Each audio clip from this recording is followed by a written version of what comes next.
Yay.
Yo, what's up, everybody? Welcome back to the Most Notorious podcast. With only two of us tonight, we have no idea where Will is. He's MIA. Now, where is that fool? I don't know. No. Yeah. I gotta re-edit that video again. Yeah. It's too long. You think so? Yeah, you know what it is? It's the part where he's overlooked, because that's from Will. All those videos and images are from Will. Where he's overlooking the crowd when you guys were in Houston. Mm-hmm. If I could cut that down, if I can cut like 15 seconds out of that, that'll make How long was that? Where that is, that's like 20 seconds long. Really? Yeah, I can trim that up a little bit. No, you know what I was thinking right now? You know what the song reminds me of? Like a song from the movie School of Rock. Yeah, it almost sounds like Jack Black. It does. As I was listening to it, and you're saying that now, it's like, yeah, it does. It sounds like Jack Black. Right? I was like, it sounds like Jack Black or Tenacious D. Remember Tenacious D? Yeah. Yeah. Mm-hmm. The Pick of Destiny. I love that movie. Yeah. The Pick of Destiny. That one. Yeah. Especially the guy that plays the devil character. The song he sings. It's just when they do that battle. I never understood why that never became a video game. Like that would have during the Rock Band era or Guitar era. Yes. Could you imagine if they would have made that into a video game? Like during the songs, you would have played those songs like as a mission. Well, you know, it's funny if you go back and look through the credits of that movie, the people that were actually in that movie that you probably don't even recognize half the time. Like what's his name plays Sasquatch. Who? Big Sasquatch. Oh my God, not Danny McBride. I probably know their names. Will Ferrell's stepbrother and Step Brothers. Okay. I know who you're talking about. Yeah. He's in that. What's his name? Shake and Bake is in that movie? No way. I can't even picture him now. Who's Shake and Bake? from Step Brothers. He's also in Bobby. Yeah, from Talladega Nights. Talladega Nights. Yeah. Mm-hmm. Oh my God, what the hell's his name? The guy that plays Andy Duvane in Shawshank Redemption. Oh, Tim Robbins. Tim Robbins. He's the one that tries to catch them while they're in the museum, walking with the limp. I'm gonna chase you. He's like, you're not gonna catch me. Really? Yeah. That is hilarious, bro. I did not know that. Yeah. Well, welcome in, everybody. Let's see who we got here. We've got Big Luck. What's going on, my guy? What up, man? I'm glad you liked your Maxx Crosby shirt, Big Luck. I'm glad I got to you safe and sound, brother. We got Mike Guerrero's here. What's up? Rorschach's in the house. What up, Hobo's here. What's going on, Hobo? Demokes, what's up, man? Yeah, because it's on our channel in two different ways. Yeah. Yeah. Plus, I had to move it back too. And we still don't know where Will is. He's MIA completely. Yeah, I don't know where he went. Yeah. His prorators. Oh, Hobo's missing. Did he say? Oh, so okay.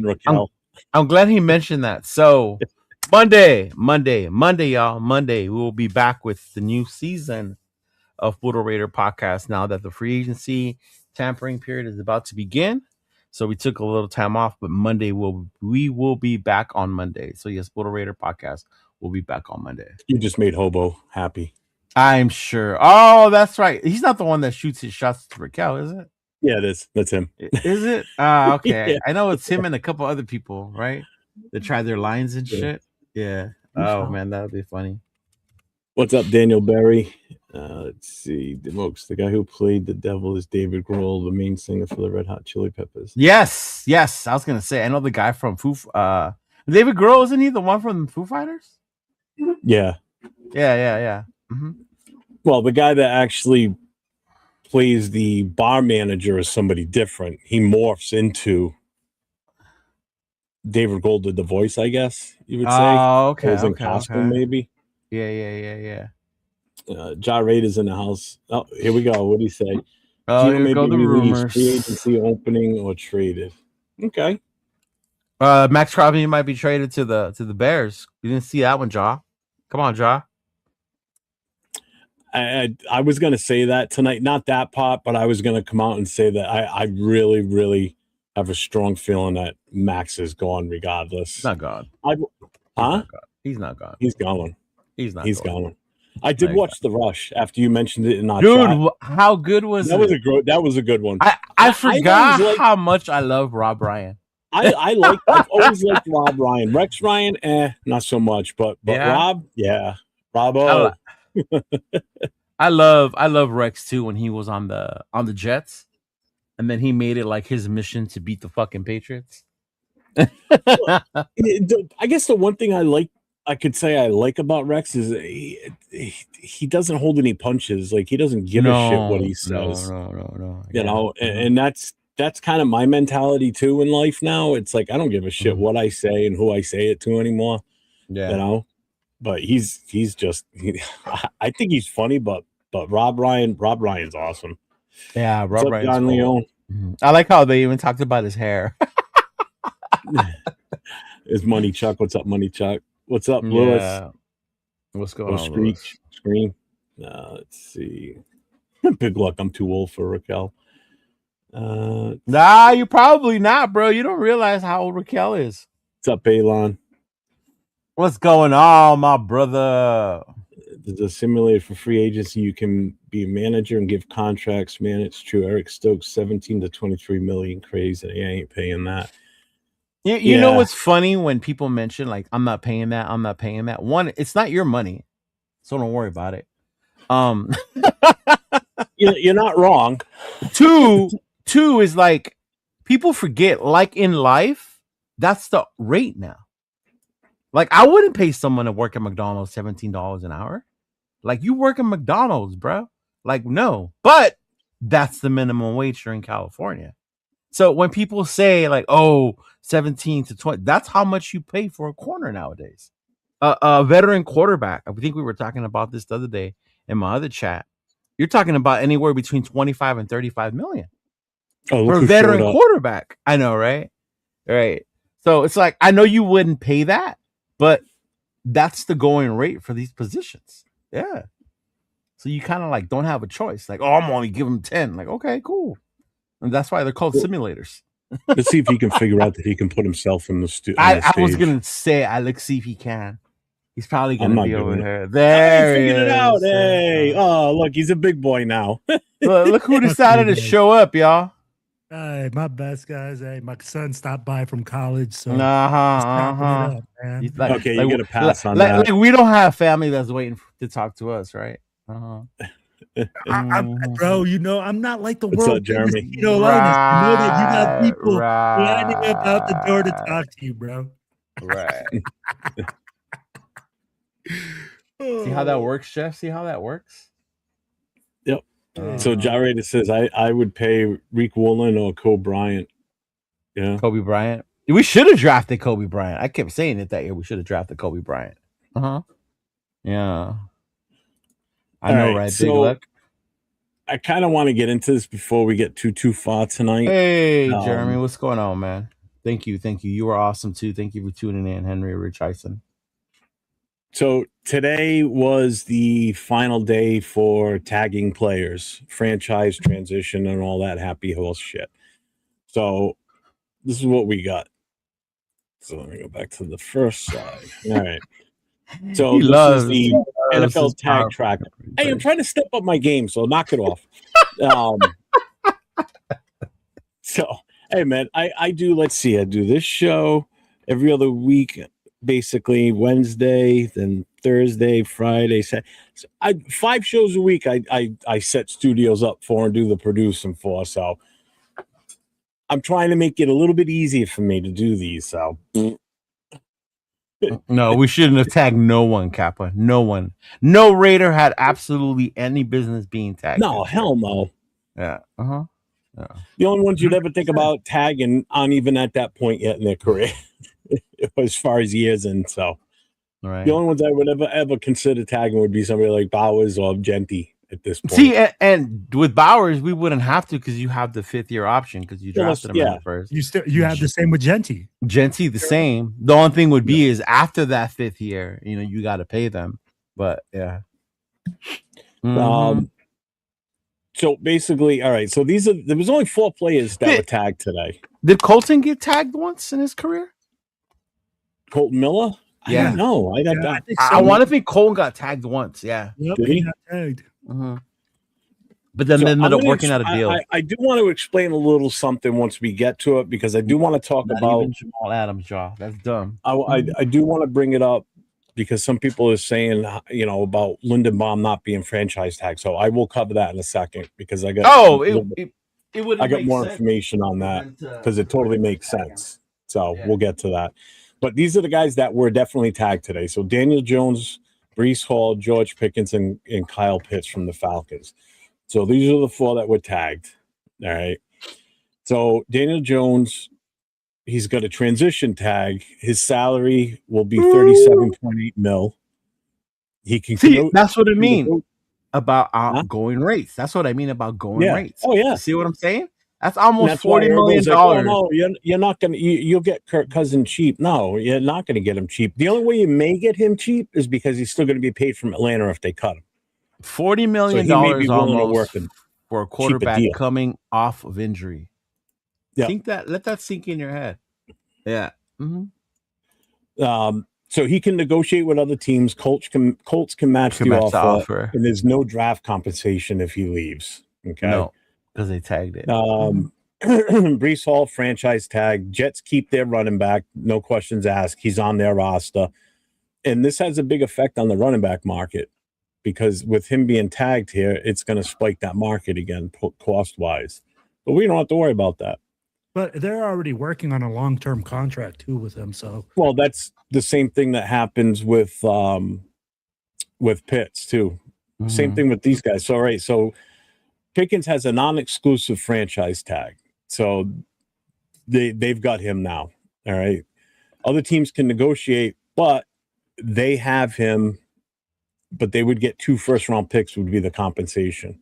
And his salary is $27.3 million with the non-exclusive. Bro, Okay. ain't nobody giving up 2 number ones for George Pickens. No. Who said 2 number ones? That's what he just said. It said it right here. Who Other said teams that can though? negotiate composition. Comp is two first-round picks. Who said that? Jeff did. That's what it said in the thing.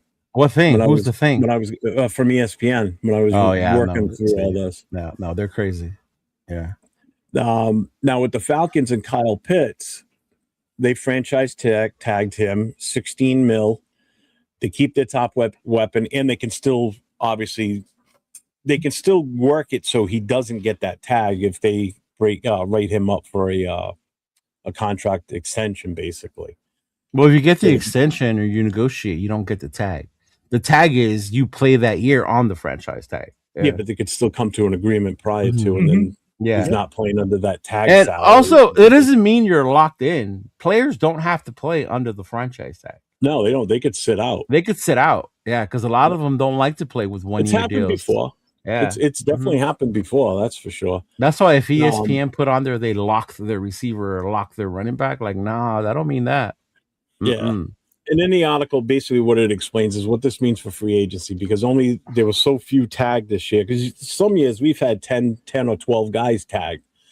So you get more top players in the market. Premium positions like edge and wide receiver are going to get paid, and running back market gets aggressive quickly. So there's going to be more teams going for these other running backs that are out there.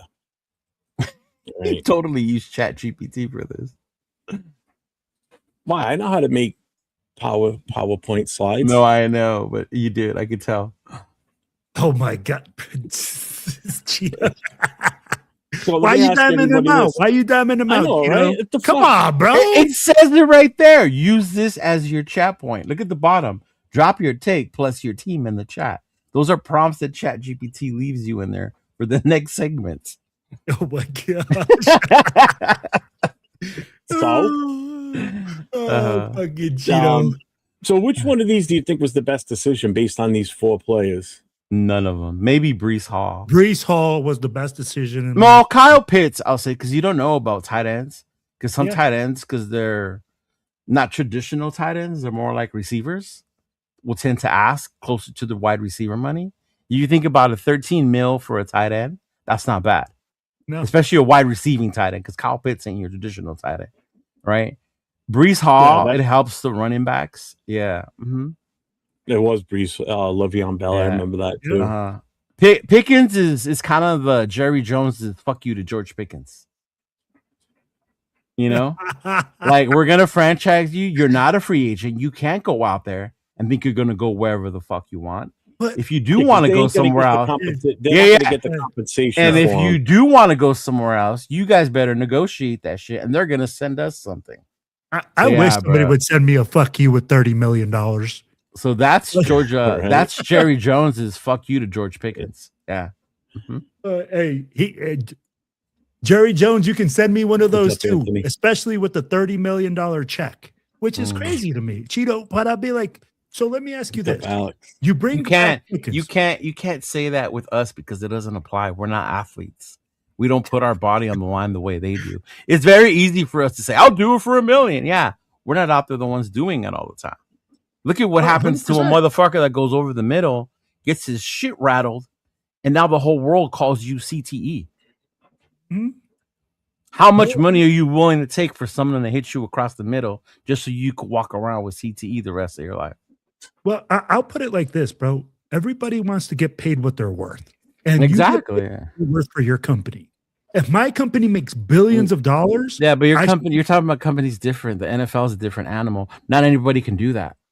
I get what you're saying, but you're paying for what you're going for, right? But I'm just saying with George Pickens, for $30 million, man, a franchise tag, hey, I think that's a good deal for to you, it sounds good, but not to me as a player. 1 year, 30 mil. NFL contracts aren't guaranteed. If I get hurt, they can just release franchise. Isn't franchise? No, they're not. They're not guaranteed, bro. NFL contracts are not guaranteed. That's what people forget. There's guaranteed money. There's guaranteed money up front when you sign, but your contract is not guaranteed. So the franchise tag is non-guaranteed money. Why do you think they don't like to play on it? I did that. I did It's not know. I guaranteed thought for it was that guaranteed. season. Yeah, It's that guaranteed for season, that season. until you get hurt, and then guess what happens? Still gotta pay again, you. I don't You're know still the under injury. contract. Do they? Yeah. Oh, okay. Or you If come it's a to an injury guaranteed 30 settlement. mil. Exactly. You don't get the 30 You're still mil. getting paid regardless. The NFL is that season. is the worst when it comes to contracts. That's why the players are like that. Yeah. Mm-hmm. Let's see. Where were we here? George Pickens, Bryce Hall, whoever was the worst or whoever was the best pick. It is, but if you get hurt, they don't have to pay it all to you. There's way. Look at other players, bro. It's happened before. Just real quick on the whole Linderbaum thing, because some people are saying, how come he didn't get franchised? Blah blah blah. They denied his, or they didn't take his 5th-year option, so automatically he becomes a free agent. They can't tag him. They can't tag him. All right, he becomes a free agent. But on top of that, they wouldn't franchise tag him for one reason and one reason only. Yeah. Offensive linemen, regardless of position, are lumped into one franchise. When you franchise tag somebody on the offensive line, they're grouped together. And what ends up happening is left tackles are primarily always your highest paid. So that raises that franchise money, the average salary, because of your left tackles. So you're going to end up overpaying for a center if you franchise a center, because centers don't make a shit ton of money. Left tackles are always your highest paid. So if your highest tackle is getting X amount of dollars, that skews that number in the franchise tagging. So you end up overpaying for a center if you franchise tag them. Yeah. So that's why you don't see centers get franchise tagged. If you do, it's very, very rare, because the center, the guards, and the tackles all fall into one envelope, and it's offensive line. All right. So that's pretty much why you would not see them franchise tag them. So they did it they actually did it the right way. If you look at it, you know, they didn't want to pick up his 5th-year option. They wanted to make sure that he was going to get paid right. But now they're going to be in a bidding war with other teams, hopefully primarily us. So that's why he's going to fee in that 20 to 25 mil. But if he would have been franchised, that would have brought, if they could have franchised him, that would have brought him up closer to a 30 mil is what the going rate would have been for him. And that's a little too rich for my blood for a center. I'm sorry. Yeah. No, for and I'll pay up to 30 grand for a left tackle. They were tackle. talking about that with Lindenbaum, because he's getting into guard money now with the 23, 25 million. That's guard money. Yeah. Yep. Mm-hmm. So it is reestablishing what a center's worth is. Yeah. Mm-hmm. Yeah. Oh, it's definitely going to set the market higher for centers going forward of his caliber. Mm-hmm. You know, so that is going to increase the overall salary time for what other centers to negotiate. What would have his franchise tag price have been if they would have tagged him? Would have been close to 30. Would have been close to 30, right? Yeah. Mm-hmm. Because it takes the highest percentage average of offensive linemen, and those highest ones are always going to be left tackles, and they're always going to be way the hell up here in salary, because left tackles always make the most money on your line. You might have a guard that might be in that mix sometimes, depending on how good they are, but it's primarily your left tackles, because it's a premium position on the line.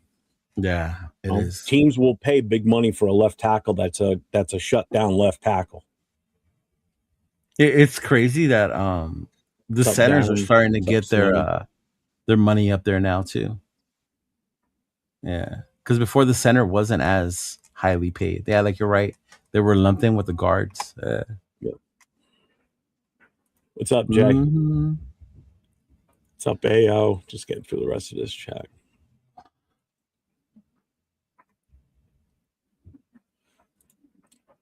No, I'm not using it. That's how I organize everything. I get the information on my own, and I just move it all into that, so it's all nice and regiment. It looks good.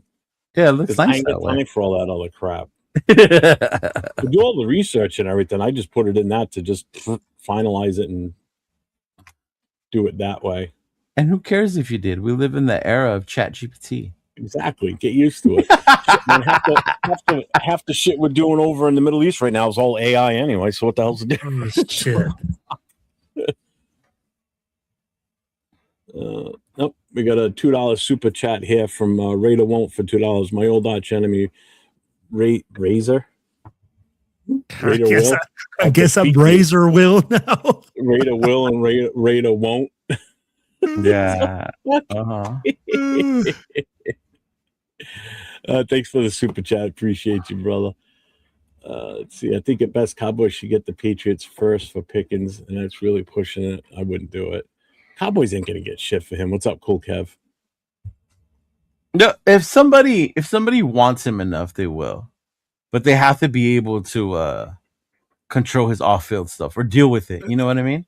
That's like the key right there. If you think about when AB won that Super Bowl with Tampa, Tom Brady was there to control AB, kind of keep that shit at bay. You know what I mean? Until he couldn't anymore. And then remember what happened when AB lost it, took off his jersey and walked off the field. Yeah. Mm-hmm. Yeah. See, is there anybody that you think has a strong enough locker room for George Pickens? I'd be like, that's the type of a lot of it has to do with the coach too. Mm-hmm. Yeah, that's what I'm saying. Tomlin, I think Tomlin maintained them for as long as he could, and then it was like, you know what? After a while, let's just get something for this guy before we don't get nothing for him. Yeah. Mm-hmm. And how crazy is it that all these receivers that have a lot of problems like that lately was like AB comes from the Steelers? I wouldn't even say it's the Steelers, bro. Wide receivers in general are divas. Oh, absolutely. You look at the position. Yeah. Mm-hmm. Absolutely. Yeah.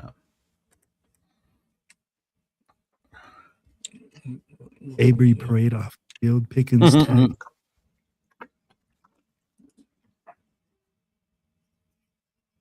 Oh shit, where'd Jeff go? I have no idea, bro. His computer must have died, bro. Did it? Oh man, and he took his chart with him. Mm-hmm. Yeah. He took his chart. Yeah. Uh-huh. He said the AI got him. Oh, shit. Oh, Jeff said calzone break.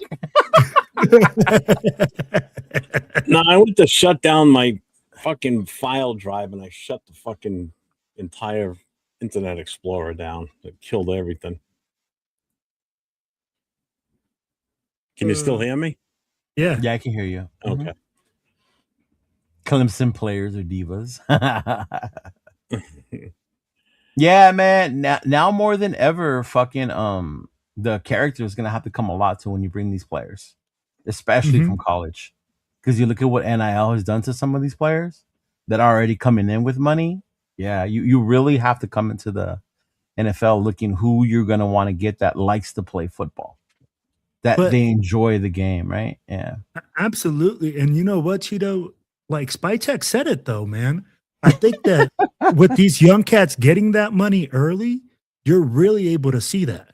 Do they want to play for the love of the game, or are they playing for the money, or did this guy change? So a lot of things get answered at the college level, I think, when it comes to that now because of the, you know, because before kids didn't have any money. Right. Until you got to the NFL. Now they got money when they get to college. They did, but it was just undercover. Yeah, well, yeah. It wasn't as open as ask Reggie Bush, you know? Dude, ask Magic Johnson when they say, hey, Magic, what they ask you when you were going to go to Michigan? Did they throw the bag at you? Michigan just starts State. laughing. Yeah. Or Michigan State, my bad. Yeah. And he just started laughing. And he's like, yeah. So those were the only ones. That's shit. That list is getting shorter and shorter every year, Jeff. Which one? The number of people getting tagged per year, franchise tagged. They're starting to see it as not it's a big deal that only 4 got tagged this year. And one was transitional. Only 2 was actually franchise tagged. One was transitional and one was unconditional. So it's like, right. Yeah, that's different. So it is hitting a little different going forward now, and these contracts sometimes I think it's just because of the cost of what some of these averages will end up being, the prices are just. And you take that chance of that player not wanting to be, if you franchise tag them and they sit out, what the hell do they care? Yeah, they don't like it because, like you said, you don't get more than 1 year. Yeah. Mm-hmm. Well, they're not getting a chance to test the free agent market. That too. And I think it's worse it looks worse on the teams in a way. I think because they're saying, fuck you, we're going to be selfish and we're going to try and keep you here, even though you don't want to be here. And that's the worst part. Remember, that's why they created it. When you want to leave and you can't now. That's the downside. That's why the owners made that thing, remember? Because when free agency started, it went crazy, right? People were just going everywhere. It didn't fucking matter. And then these free agents wouldn't do shit when they got there or just got the money and they would disappear or whatever. But then the owners were like, well, we didn't want to lose our superstar. So they called it the franchise tag. Because that would be the one player you would build around. So that's why you call them your franchise player. But then it ended up being they would use it to their advantage so that he wouldn't go test the market to see what his value would be out in the market. Yeah. Mm-hmm. That's great. 4-3. But can he throw?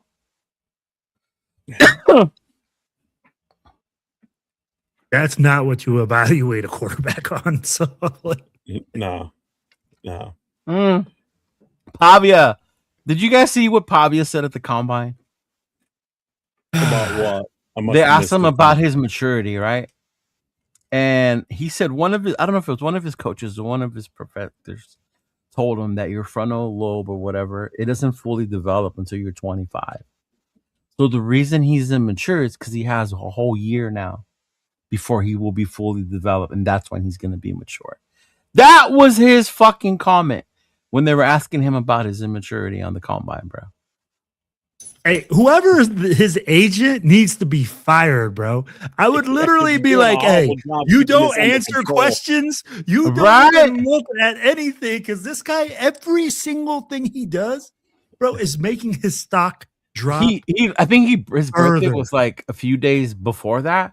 So he had it like 300 something days to be immature before it goes away. I'm like, really, bro? Really?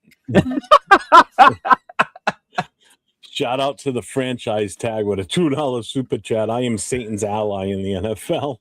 Yeah. And that's what the owners were used it for. Yeah. Mm-hmm. Yep. Because Josh Jacobs got tagged, didn't he? Yep. Yeah, 1 year he did. Yeah. Yep. Uh-huh. John Reed was blah blah blah blah blah. The fucking like the Charlie Brown adults. In other news, you know how we talk about certain people being distractions and shit like that. Have you guys heard about the distraction that Tom Brady's being? No, please fill us in. So, as your WWE aficionado in the group, our boy Tom Brady recently was he on Jake Paul's podcast? Logan Paul's podcast. Yeah. He was talking shit about how he's an athlete. He's that's cute. You're a WWE wrestler, right? Talking shit, whatever.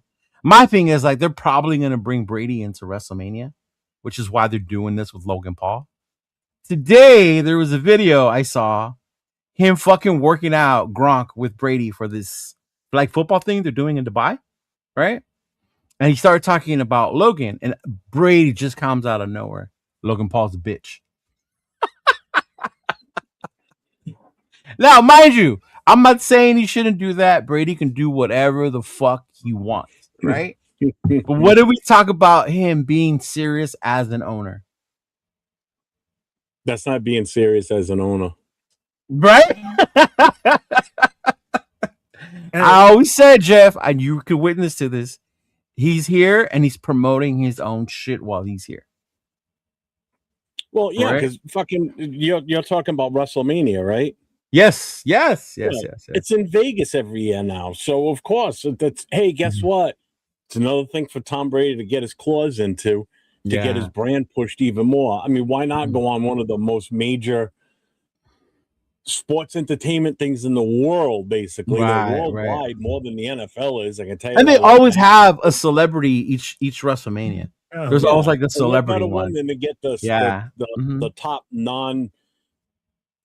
musical talented guy in Vegas than fucking Tom Brady. Yeah, so I'm pretty sure they're gonna. I mean, you've even said it yourself. He's all over the place in Vegas, billboards, signs, the whole 9 yards. Yeah. Because they were promoting their the flag football tournament they're gonna have in Dubai. Yeah. Because I guess actual NFL players are gonna play in it, right? Something like that. When is or that ex NFL players, stuff like that. Yeah. When is that gonna be? In the summer, I think. I think it's in the summer. Fuck, dude.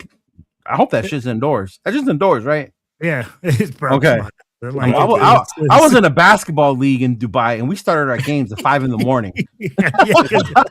The last tip off was at 7, y'all. Yeah. Okay, and you didn't want to play at 7 because that was the fucking hottest game that day. Cheeto, when you go back to Tom Brady doing all this other stuff, this goes back to like my thing where we started this. I'm tired of a part-time owner making full-time decisions. Right. That's the only reason I brought it up. Yeah. And we keep saying that. Like, bro, if you're going to be fully into the ownership, Mark Davis is out there saying, oh, we're going to run as Tom Brady and Spytech, like run the show. With you having all this sideshow stuff, with you having all these other things, how much attention are you really paying on football? Yeah. Like, and I get it, bro. Like, you can freaking diversify. You can have other people. You got people working for you, all sorts of stuff. But, bro, like, the main thing that Raider Nation wants from Tom Brady is for him to be a full-time owner and to do everything in his power to make this team. If he goes out there and does all these other things and we shit the bed this year, like, who are we going to blame? He's going to be all to blame for. We're going to blame Tom Brady. Right? So that's where I'm like, yo, man, I'm tired of a part-time owner making full-time. Big luck.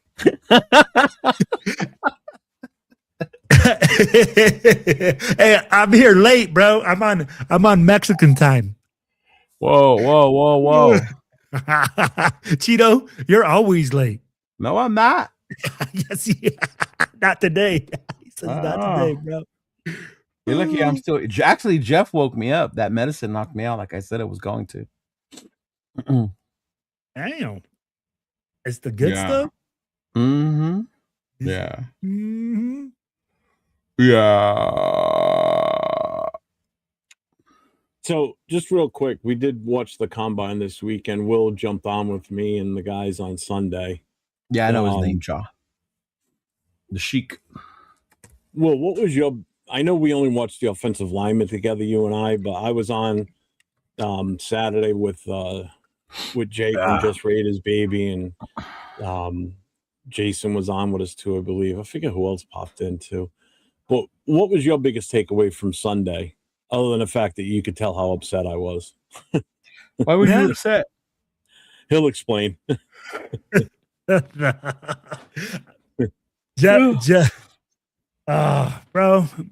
honestly, my takeaways from this draft is that there's a lot of guys with a lot of talent. I mean, like, obviously you see a lot of freak athletes now. I'd be like talking about just getting more athletic, faster, bigger, stronger. Just seems to be happening every year. And this year proved it. You see a lot too, bro. I saw some linemen that I was like, would love to see them in silver and black. I saw some linebackers that, hey, I'd be like 6'5", 43-inch vertical, all these prototypical numbers, right? So there's a lot of talent. But the thing is, again, you got caught up on the measurables. Well, hold on. No, let him explain. Go back to sleep, Leo. Because that's what he said. Like, you didn't let me finish. You just got, hey. Yeah. Well, so shit, by the time you finish, it'll be next season. Yeah, it's all good. Hey. So you see but then you see it translate to the tape. You see it translate over to the game film. So it's exciting times, man. Lots of talented players. But go ahead, Jeff. Let them know. Let them know. I asked you. You finished. You said you like the measurables. So I'm asking you, why did you want to see them as Raiders? What I said, because a lot of that stuff transfers over to the game tape. So Did it or does it? Or you hope it does? Yes. Does some it? of the guys, some of the guys, that I saw absolutely transfers. Okay. Linebackers from Ohio State. Those guys are big, fast, physical thumpers. Well, those guys were top guys anyway. But again, I'm like, I'm not. Hey, they lived up to the hype. Let's put it that way. Based on what they did this weekend, most of the positions, quarterback one being the weakest of them all, I think. Basically, did you guys watch Drew Waller? Yeah, he's probably the better one. Him and Beck were probably the top two out of that entire. I heard Beck threw pretty well too for the combine. Mm-hmm. And he did Even that. He was getting booed. Everybody they were booing his ass every time he got up there. So why? Because they were in Indiana, dude. They were. I see. I see. Saturday was the biggest. So they get one title and they think they can boo people. Mm-hmm. Well, here's the thing. They're in Indiana, okay? That's where they do the combine. Mm-hmm. They just won the championship. You know, they had this undefeated season. Fernando was there. So all the Indiana fans showed up because they want to get a chance of seeing him too, obviously. You know, so I mean, it's the attraction. I get it. Yeah. You know, so when Carson Beck got up to throw, it was almost like watching the game because as he's getting, dropping back to throw the ball and, to the receiver, here's like I heard that. Crazy. Somebody was telling me it was like watching WWE. Yeah. Like every time a wrestler you hate, you just boo him. That's what they were doing. Yeah. Like, oh, that sucks. They booed him and him only every single time he got up to do something, no matter what the skill was. They were giving him shit. Oh, man. So, hold on. Jacob Rodriguez is a fucking stud, bro. Yes, big luck. I hope we're able to get that guy in the second round. That's interesting because his measurables don't point to him being a stud. Bro, his measurables weren't that bad for the combine. Really? They were not that bad. Getting back to why I was upset. Why were you upset? And I actually there's a short out there on my channel from it. Because it's like I'm sitting there and I'm watching these offensive linemen on Sunday, and now I watched last year's offensive linemen too, and I can tell you right now, I see a bigger difference in this year's group than last year's group. Okay, I saw a lot more athleticism in this group, a lot more talent available in this group of offensive linemen early. Dude, how fast were those O-linemen, dog? That's crazy. Every position group this year at the combine was faster than any years previous. They were the fastest again this year, except for the quarterbacks. They were the only ones that were slow. No, not except for that one kid. Yeah, they finished second overall in combine history, but every other position group was the best ever. But watching all these offensive linemen out there going through these drills and the footwork and just their body movement, just the way they were handling themselves out there, I was getting pissed because I even said it in the show. I said, this is pissing me off. And Will's like, why? I said, because we're not going to get a shot at any of these guys. We're going to have no shot at bringing in a top talent on the offensive line that could help this team for the future. This is what's aggravating me is that we can't make that move to get one of these guys. Like, there's no shot of us getting, like, say, Dunaker. I just don't see it happening. We'll end up getting an offensive line at some point, but it's not going to be until beyond the third round because we're going to have to go heavy defense, too, because of us making that switch. We need bona fide linebackers, 100%. And, yes, it all depends. Thank God free agency's first, because then you're really going to know what your inadequacies are going into the draft, and then you can address those major needs. Yeah. So if we can't get Linderbaum, now we've got an issue because now we still need to either bring in a guard out of the draft, or because that means JPJ is probably going back to center, or we draft a bona fide center but again, we're going to have to wait. There are other centers in the free agency though, right? It's not just Linderbaum. He's the top dog. I mean, he's the top, but I mean, there's other ones that are. He does have some questions on his pass blocking ability, like he's a better run blocker, which in all honesty is fine with me because I think we're obviously going to be a run first team. I don't think we're going to come out and fling the ball 40-50 times in a game. Right, we need to get that ground game going, that nitty gritty part of the offense. But there was some good offensive linemen that I would have loved to have gotten. Like even if we do go for a center, I know everybody's like Jake Slaughter. I'll tell you what, out of all of them, I like the guy Hetch the better. I like him better than anybody, to be honest. The kid out of Iowa? Yeah. The dude with the big bubble ass. I mean, the kid had a huge ass out there. I mean, Jesus Christ. And no homo. I like that part because as a center, when you think about the way his body is built, bro, you know how they talk about he doesn't have enough ass? Yep. So he doesn't. Yep. This motherfucker does. So by gravity factor, he's going to have a hell of a center of gravity. Yes. Yes. The kid looks good out there, and he's tall and he's goofy looking, but the kid can play. The kid looked good. So, looking at the offensive lineman, I was just getting pissed because I know we're going to the fans are going to want us to grab a wide receiver in the second round, when in all reality, we got to go defense in the second round. We got to take the best defensive tackle that's there, or the top linebacker that's there. Forget the wide receiver in the second round. We're going to go linebacker. No, but let me ask. So you need said, to find our nose tackle. Yeah. Well, and everybody, and I've seen this in the chats too with nose tackles. Oh, we got JJ Pegues and we've got Laki Tassi. That's not a nose. No, Laki Tassi, bro. We're still teaching him how to play American football. Pegues and Tonka. I'm like, no. Stop with it, because I actually told Jack Kenna the other night in the chat. I told him, I said, stop it. I said, stop trying to have us put these guys in that don't play this position, that are going to be a project. We don't have time to go out there and play with a project. That's what you do when you're a really good team and you're blowing people out and you let guys play like that. We need a guy that's a bona fide nose tackle that's played it his entire career, whether it's a free agent we bring in or somebody from college that's a bona fide nose tackle. And there's a few really good ones in this draft. You don't mess around with a project like, well, he's always played defensive tackle, let's move him to nose tackle. Now you're going to be skilled to play that position. I'm sorry, you just can't have anybody just walk into it unless they've just got this pure God-given ability and talent. So Jeff, it depends. So it depends on your scheme. You can have a nose tackle that's undersized. He did want Laki Tassi at tackle. He did say it because Jay just brought it up because it was on Jay's show last night. You could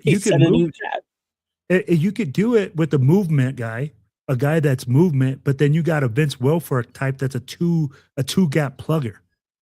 So it really depends on the way that he wants to run it. Again, it depends on who you got. You can see Adam Butler doing it. What? I can see Adam Butler doing it if you use movement, because it's all about angles when you run a 3-4 defense. My dry is singing to me. I see it. I hear it. But I feel like if you run a 3-4, Cheeto, you can do it off movement with your nose. You don't have to have a straight out 2-gap plugger. That's the thing that everybody expects. I mean, right now, if we don't draft anybody, obviously Butler's the guy. There's no ways about that. Or I would hinder at Pegues too. Well, maybe more Tonka. Yeah. Either way, it's going to be a project. You're gonna, of course, 805. But the thing with Project, Jeff, I don't mind it being Tonka or Pegues at projects, because look at where we drafted them. You could draft guys that later and expect them to be project developmental players. My problem when we draft project players, when we draft them in the second and the third round, those should not be fucking project players. And I agree. Yeah. I agree. Like, that's the frustrating part. Yeah. Well, and that's the other thing we have to think about now, too, is if we're going to use these guys that were drafted way later in the draft, so they weren't necessarily drafted with that intent that they're going to play nose tackle, because we didn't have a nose tackle prior to this season. Right. Now we're going to have a need for one. And we're going to have a need for extremely athletic linebackers, too, which we don't currently have on this roster. So you mean the Bergs aren't as good as people have been saying? The Eichenbergs? No. Not for a three. Not in this system. Not in this system. No. Not in this system. They're required to do different things. And I'd be like, honestly, your linebackers have to be able to take on a one-on-one block on the second level. And the other guy scrapes over. So that's what you're looking for. You're looking for two thumpers that are going to come down to the box that can cover. All for Jeff to say trade back. Well, that's what Jeff upset. What's up, Dixon? So that's what he'll fight. So you're saying trade back? Yes. Yes. Yes. Yes. Yes. Yes. Yes. Yes. Yes. Yes to the motherfucking yes. So it's funny, like what you guys noticed on the combine, and what I noticed, and I thought it was not hilarious, but the sad part of it, because we talked about why people don't go or why people don't participate, right? How it can hurt you. And it's sad to me when you look at someone like Ruben Bain and then his measurements. People got so caught up in his arms, right? And then you saw posts all over X and internet, all everywhere, how no defensive player has ever gotten more than 8 or 10 sacks, right? With that arm length of a player. So then that makes people think like, well, is Ruben Bain that dude after all right? Or he's just excelling because he's playing with college guys. And then I think the one that sucked to me the most was the safety. What's his name? Caleb Downs. Caleb Downs, bro. Degenerative knee disease. The thing with his medical. Mhm. With his medical, right? Like you look at the combine some of these other dudes had. The kid from Ohio State, Sonny Styles, is that his name? Yeah. That motherfucker like elevated himself to like he was the combine war. He was if Underwear Olympics had a winner, a gold medal winner, it was Sonny Styles. He was the fucking Olympic gold underwear Olympic winner of the combine this year, right? That was him. But then it hurts someone like Caleb Downs because shit like that comes up. And then you don't even know if it's real. Remember when I talked about what happened with CJ Stroud? When it came out that he tested so low on the Wonderlic, so he doesn't have it appear to be an NFL quarterback. So then he had to go out and prove himself to be drafted as high as he did. Yeah. Mm-hmm. But yeah, dude, I'm with you, Jeff. The way these motherfuckers are so much more athletic, it's crazy to see more athletic than linemen. what we have on this roster Dude, right now, with exception of JPJ. The way the linemen move side to side vertically, offensive and defensively, right? It's fucking insane. And I know everybody's going to say, well, they were in shorts and a T-shirt. Well, not for nothing. No. Yeah. They were. 90% of the time when they're in practice, that's what they wear anyway because of NFLPA rules, NFLPA, whatever the union rules. They can only practice like one day a week in full pads. So 90% of the time they're in shorts and T-shirts and a fucking helmet on their head. So what's the difference? Yeah. But watching their footwork and just the way that they ran their drills on Sunday, I'm watching these guys and I'm like, why we're not going to get a shot at some of these top-notch guys that could really help this offense. If Kubiak's as good as he's supposed to be with the offense, I can't imagine him saying, yeah, the guys we have, let's bring in Linderbaum and then that's it. We'll be good with what we have. No, no, I'm sorry. Right. I still think they're going to be able to bring in quality guys. I don't know. I think we're still going to be able to get quality linemen in the 3rd and 4th round. You can.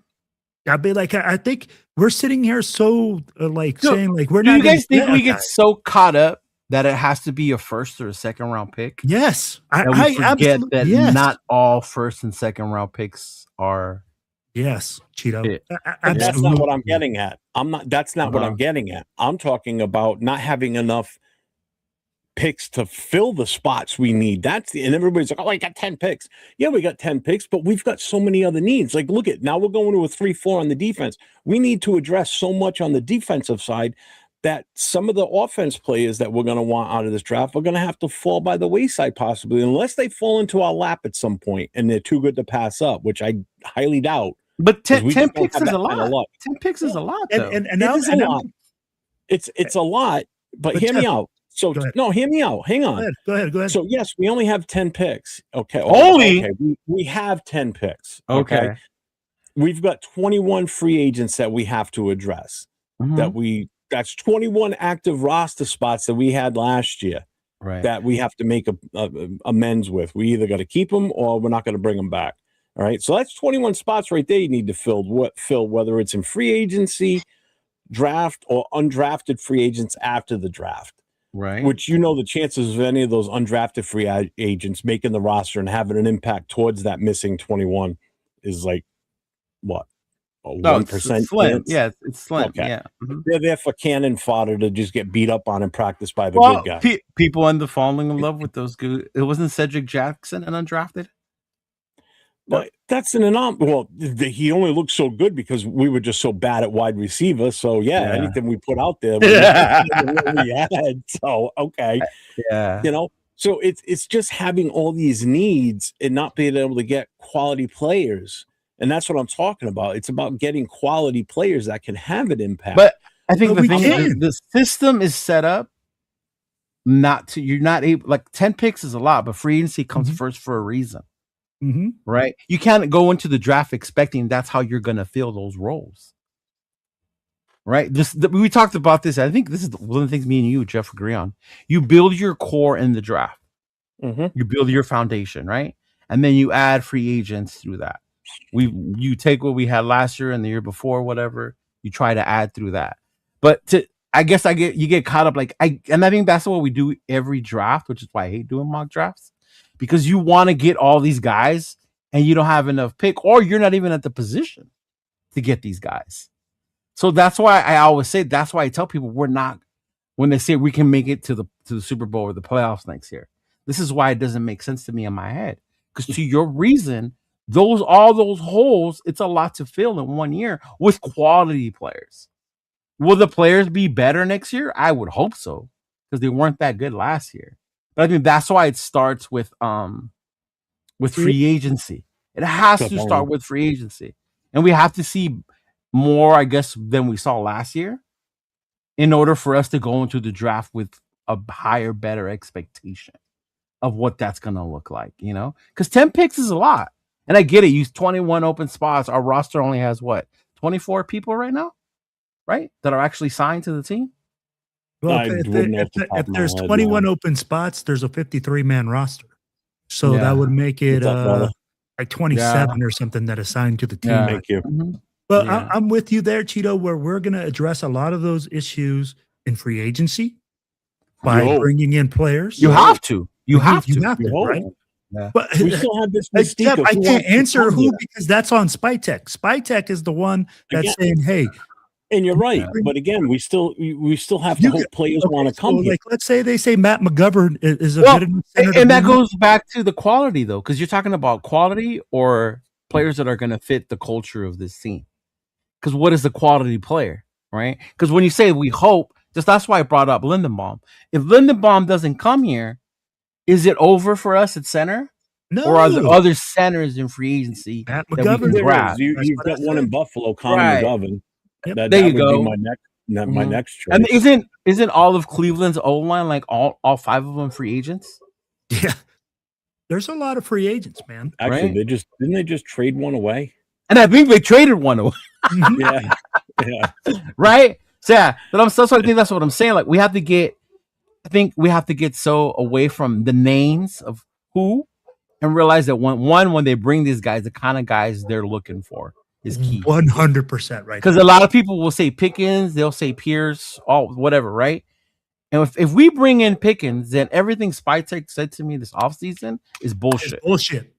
Because that's not a guy who wants to play football. And I think that's why I'm excited more about free agency.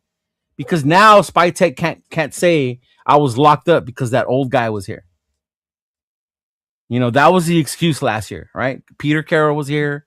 They did what he wanted to do. He wanted me to go get Geno. I traded for Geno. All that other bullshit, right? Now it's like, okay, bro, this is your time to bring in the dudes you said you wanted to bring in. And that's why free agency to me is just as key as that draft that's coming up, big dog.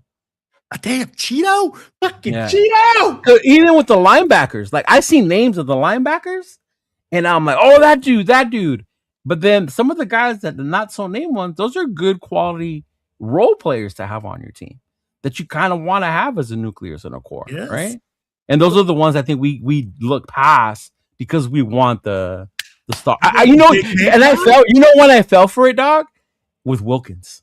Yes, I fell for it with Wilkins because I wanted Wilkins so fucking bad, and he was gonna change our defense. And look at how that went. And Jeff, I'm gonna say something that's like, check this out. The guy from Indianapolis, he was from a third freaking division school. Who? What's his name? I know. I can't remember the name. I don't even have any more energy drinks in my fridge to wake up. My bad. Oh no, man. I'll look that up for you real quick, Cheeto. What are you talking? What are you talking? What position? He's the right guard. He's McQuinnan or something like that is his name. He's one of the guards. He comes from a D3 school. He's not known. He got drafted late. And I'll be like, he made it happen. I think there's going to be a lot of guys like that we're going to pick up. And honestly, it's like Cheeto said, we want guys that are going to fit the culture. Yeah. And we're so caught up as fans, honestly. Fans look at the name. Look at George Pickens. Oh, we all want George Pickens. Look at what a badass he is on the field. Look at how but he's a locker room cancer. I will add George Pickens on my Madden team, but I would never add him on my real team.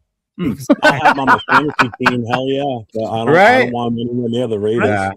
So that's why we got to be and say, hey, man, these guys, some of them are great athletes, but do they fit the culture? Do they fit what you want to build? Do they fit your team? And I think Cheeto hit the nail right on the head, man. Cheeto, fuck, man. Fucker. Right? You hit it, bro. I'd be like, fuck, man. I mean, like, if you were batting 1,000, you just swung a fucking bat at 1,000,000. Mm-hmm. You guys think we're still looking for our number one wide receiver? Yeah. So I just here's because I know Jay is the one that gives me the most shit for this too. For what? For the trade back? No. Oh. Where is it? He just posts. Where did he put it? Right here. If we don't have 20 picks of Colin Jeff, we ain't filling nothing. But here's the thing. How was our depth last year, Will? How was the depth on our roster? Depth is shit. Jeff, we're so bad. And I'm going to say something. Regardless of whether we move from a 3-4 and stayed at a 4-3, we had it. No, I'm trying to prove a point here, and you're going to go. You're going to take it in a different direction. Go ahead. Nope. But how bad was our depth last year? Trash. Okay. But depth goes back to drafting players in multiple drafts, not expecting them to get them all in one. That's an organizational problem that you've got a chance. You've got this undeniable chance to get more picks in this draft to bring in top-notch players that could unseat some of the guys that are starters. But even that many picks doesn't guarantee that, though. I understand that. Neither does free agency. Look how well that worked out for us last year. That's why there's multiple ways to do it, though. But that's why there's multiple avenues of doing that. There's even June 1st post June 1st cuts. Mm-hmm. Geno Smith, right? When the trash comes out. Yeah. Mm-hmm. Yeah, and they get cut for a reason. But no, so Jeff, I get what you're saying. But that doesn't necessarily mean you can't get nothing out of them. Because what was Chase on? Yeah, hey, one man's trash is another man's treasure. Right? Yeah, well, we fucked that one up. We never should have let him go, but or even Spillane. I can't tell you how many Raider fans were upset that we signed Robert Spillane over the big name linebackers. And we got, what did they say at that time? We got trash from Pittsburgh linebackers' depth. Elandon Roberts, right? We got trash from Pittsburgh's depth. Yeah. John Rader just sent me something. And actually, I was going to say this on the show tonight, even before he sent me that. But I'm going on record right now that I think this past weekend's CTE dinner, Commitment to Excellence dinner, was Max's last hurrah. I think he's done. Because he cried and sounded like a farewell speech. Nope. I just think he's done. I honestly think he's gonna get traded. I think it is inevitable. I don't think he's gonna be here. So what happens when he is next week? So what happens when he's still here? Oh my God. Then I was wrong. And then move forward. The fuck we are. No, we're not gonna move on because people are gonna keep coming up with another rumor, and then come trade deadline when we're 2-4, 2-7, whatever, We got to get rid of him now. So you're not done. I can't be 2-4. I don't care if you well, all right. At least win one game this season. I don't give a shit this year. This year is a free pass, and let's get things going. My point is, the rumors will never stop. No, they're not gonna. Even if he's here next week, right? The rumors are never gonna stop. So even if you stay on here by next week, and I ask you what's gonna happen, then I'm done with it. No, you're not. You're not gonna be done with it. Cheeto, I love this because guess what? Maxx Crosby comes. They're like, oh well, if he just comes out and says he doesn't want to get traded, we'll stop talking about it. He does it every fucking year. Says, hey, I want to be here. I want to be a Raider. There were only so many times I had to tell that bitch, I'm not cheating. Yeah, okay, I know, 100%. Tell me, right, that, bro. Yeah. Before I said, you know what? Fuck you. I'm out. Shit, I'm out. Banging everyone. Yeah. Yeah, shit, we call your sister. Number one. Yeah. Raymond Des says, do you guys think we are still looking for our number one? Oh, we have to, bro. We don't have one passing option, and we don't. We don't have. Yeah, we don't have a number one wide receiver. We don't have a number. And that's why people saying Shaheed. Oh, let's bring Shaheed in. Shahid's not a number one. He's not a number one. He's a special teams change of pace wide receiver. So he's a better somebody. Yes. In Samoa's show today, I was watching. Shout out to Samoa and Joe Morley. I was watching their show this morning when I was driving. Somebody said that about Shaheed not being a number one. Their response was, "You must not have seen him when he was in New Orleans with Carr, because he was like Ruggs when he was with the Saints." Okay. Shaheed also benefited from having other guys around him that were number ones in New Orleans. Right? So when you have other guys that take coverage away from you and let you operate, you're going to look a lot better. Here, we Jason, right? Huge. The only one we got is Brock, bro. Yeah. So tell me who's going to drag away. Speaking of combine, you know who I do like for our number one wide receiver, though? It's KC Concepcion. I like that kid, man. Bro. And fuck all you guys that are making fun of him on the internet because of his speech impediment. Like, fuck y'all, for real. Bro, like his like I can't disagree with you. Like, bro, he looked good. Yeah. He looked real good. I know Nathan wants Makai Lemon, but that's a dream. That's not happening. Hey, what's going on with that kid, bro? Like, there's been some weird interviews, where like he's been again stock rally has been where the combine can hurt you. Rumors.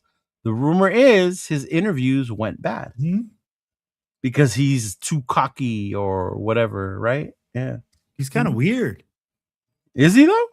Well, I mean, like from what I saw in an interview, he was like he was doing it on ESPN. So I was like, hey, man, that looks kind of weird. I don't know if he was doing all right. Coming from the guy who's like this half the show, Jeff. Hey, homie, I'm not like this with when like I all right. Hey, why is that guy going like this? Like he can't sit still. This motherfucker's over here like this, Jeff. You need some y'all haters, man. Y'all haters. Like if that ain't the pot calling the kettle black. I'm telling you, B, you got to look at the interview. You got to look at the interview. It was just awkward. Oh, man. Awkward why, man? Yeah, I'm just telling you, you got to look at it. It's just weird, man. Like he had like either something was wrong. I think something was wrong, bro. Like, bro, imagine being a kid and having all these reporters in front of you. Absolutely. Like I get it. It came from OBJ Graces, who works with Raiders. What is he talking about? He always is, Ray, Jay. He's ready to explode off the chair. Yeah, exactly, bro. Calm down, y'all. Exactly. Oh my God. Thank you, Nathan. Exactly. That's just how they are, bro. What? Are you serious? Hey, yes. Y'all would know. I don't go around college campus and hang out with a bunch of like. When I saw Makai Lemon, I was like, he's from LA.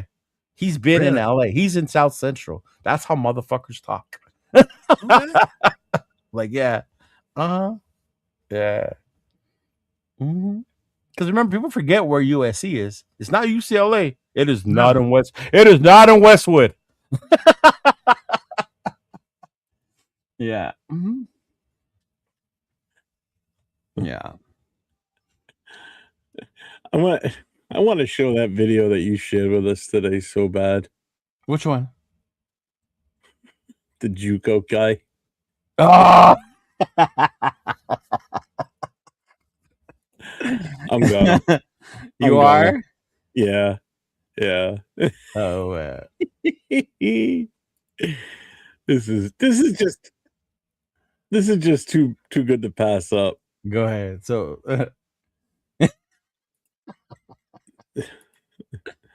Oh my gosh. Let's just blow this right up. There we go. Get us off the screen. Football. Drip I have on is USC gloves, USC arm sleeve, Chrome Hearts wristband, and Matt Jones jersey. The next route I'm running is a comeback. The next route I'm running is a fade. Am I on the line, ref? Say go. am I on the line? Am I on the line? Oh my god, that's the best part.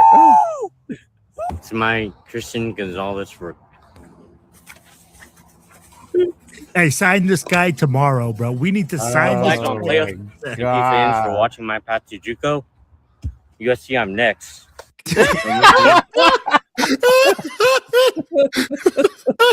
Honestly, when I saw the USC part, I'm like, I have to send it to y'all. I have to send it to y'all.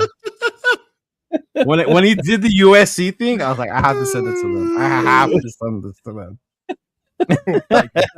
Bro. Leo puts that in the group chat, and I reply to it. I said, Nate, when did you have time to do NFL video game footage? That's fucked up, Jeff. Oh man, that's fucked up. If that was a Jackson Dart jersey, you couldn't convince me that was not Nathaniel. It was just the fact that he had the USC gloves, and at the end when he does the hand thing, I'm like, oh, I gotta. Yeah, I just don't want to bring that up tonight. Yeah. Man, looking out there like Thornton running those routes, huh? Was Lemon there? I don't remember if Lemon was there. Or not. Yeah, Lemon was at the combine. He's just talking shit. He was, right? Small. Yeah, because 8056 Lemons is too small. And that's something that coaches do look at. They're going to be like, hey, is he big enough to play outside one-on-one? And that's why I go to measurements, because you look at someone like Thornton, as tall as he is, but his vertical is crap. Mm-hmm. He doesn't jump up for the ball. I remember Henry Ruggs being small, and Carr would throw it up, and I would be like, what the fuck are you doing? But then you would see Ruggs jump up to get that motherfucker. And I would be like, oh, okay, Ruggs, I didn't know you had that in you. Yeah. Mm-hmm. I think that's why it's important to get like multi-sports athletes at wide receiver. Bro. Like if you look at wide receivers, you want them to have track speed with like basketball ability to go locate the football at its highest. My thing is too the way they catch the ball. It drives me crazy nowadays the way the receivers catch the balls with their body. You know? Oh, it drives me fucking crazy. Bro, it used to be taught that used to have that space. You used to have the diamond on the tip of the football and stick it out. But coaches now the only thing they use the diamond for is to show their USC gloves.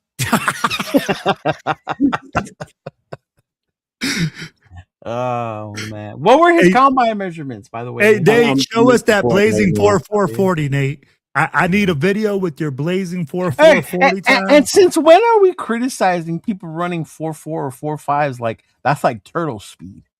It's because that's the insanity of this year, bro. Right? Like literally 4.5. Like when Jacob Rodriguez 4.540 at linebacker, bro. That's a sideline to sideline linebacker. I did see him, Kev. I saw Branch. He was the one that actually had a one-on-one interview with. Yeah, hey, he went 4.35, bro. But he's is that what Branch won? Yeah, that's what he ran, a 4.35 40. But he's 5'8", 180 pounds. Yeah, that's small. I'd be like, is he able to? This is where Cheeto, like you said it. Are you able to get your bell rung? Are you able to run across the middle and get nailed and get back up at 180 pounds? He said, yeah, Nate can stop yelling at me now. Kai Lemon. All right, here he is. Isn't he like 5'11", 5'10"? 5'11", Yeah. 192 pounds. Man, that's a lot bigger than. And Mackay was what, a junior or sophomore? He's a junior. So he's 20? 20? It doesn't give me his age. 2021. The dude still hasn't grown into his man body. Nope. Yeah. Yeah, Zechariah Branch Lewis. We know about him. He's one of the ones I've had my eye on too. Mm-hmm. Yeah, he ran that 4.35, bro. Especially because of the lineage to Cliff Branch. That's his uncle, right? Yep, his great uncle. Lance Zierlein, NFL analyst, compared him to Amon-Ra St. Brown. That I've heard that being his comp. St. Brown. Which is not bad. That's not a bad comp, bro. I don't see his I don't think he did anything with the he didn't compete at the combine. No, he just did his I'm looking at it right now, and let me check again. Wide receiver. Don't dart with my USC receivers.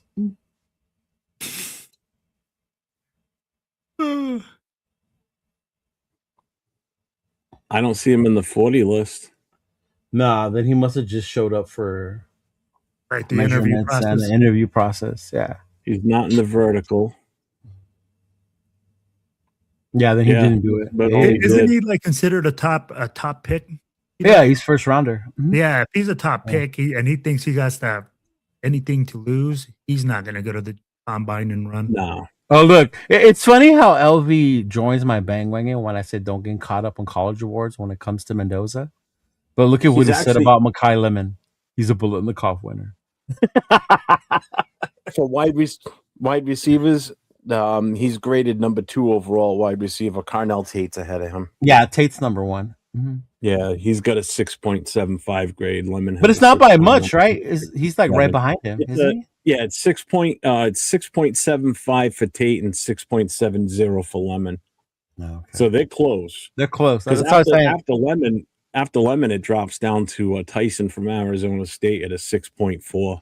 And that kid's good too, though. Tyson from Arizona State. Concepcion, he's number 5 with a 6.4. Yeah.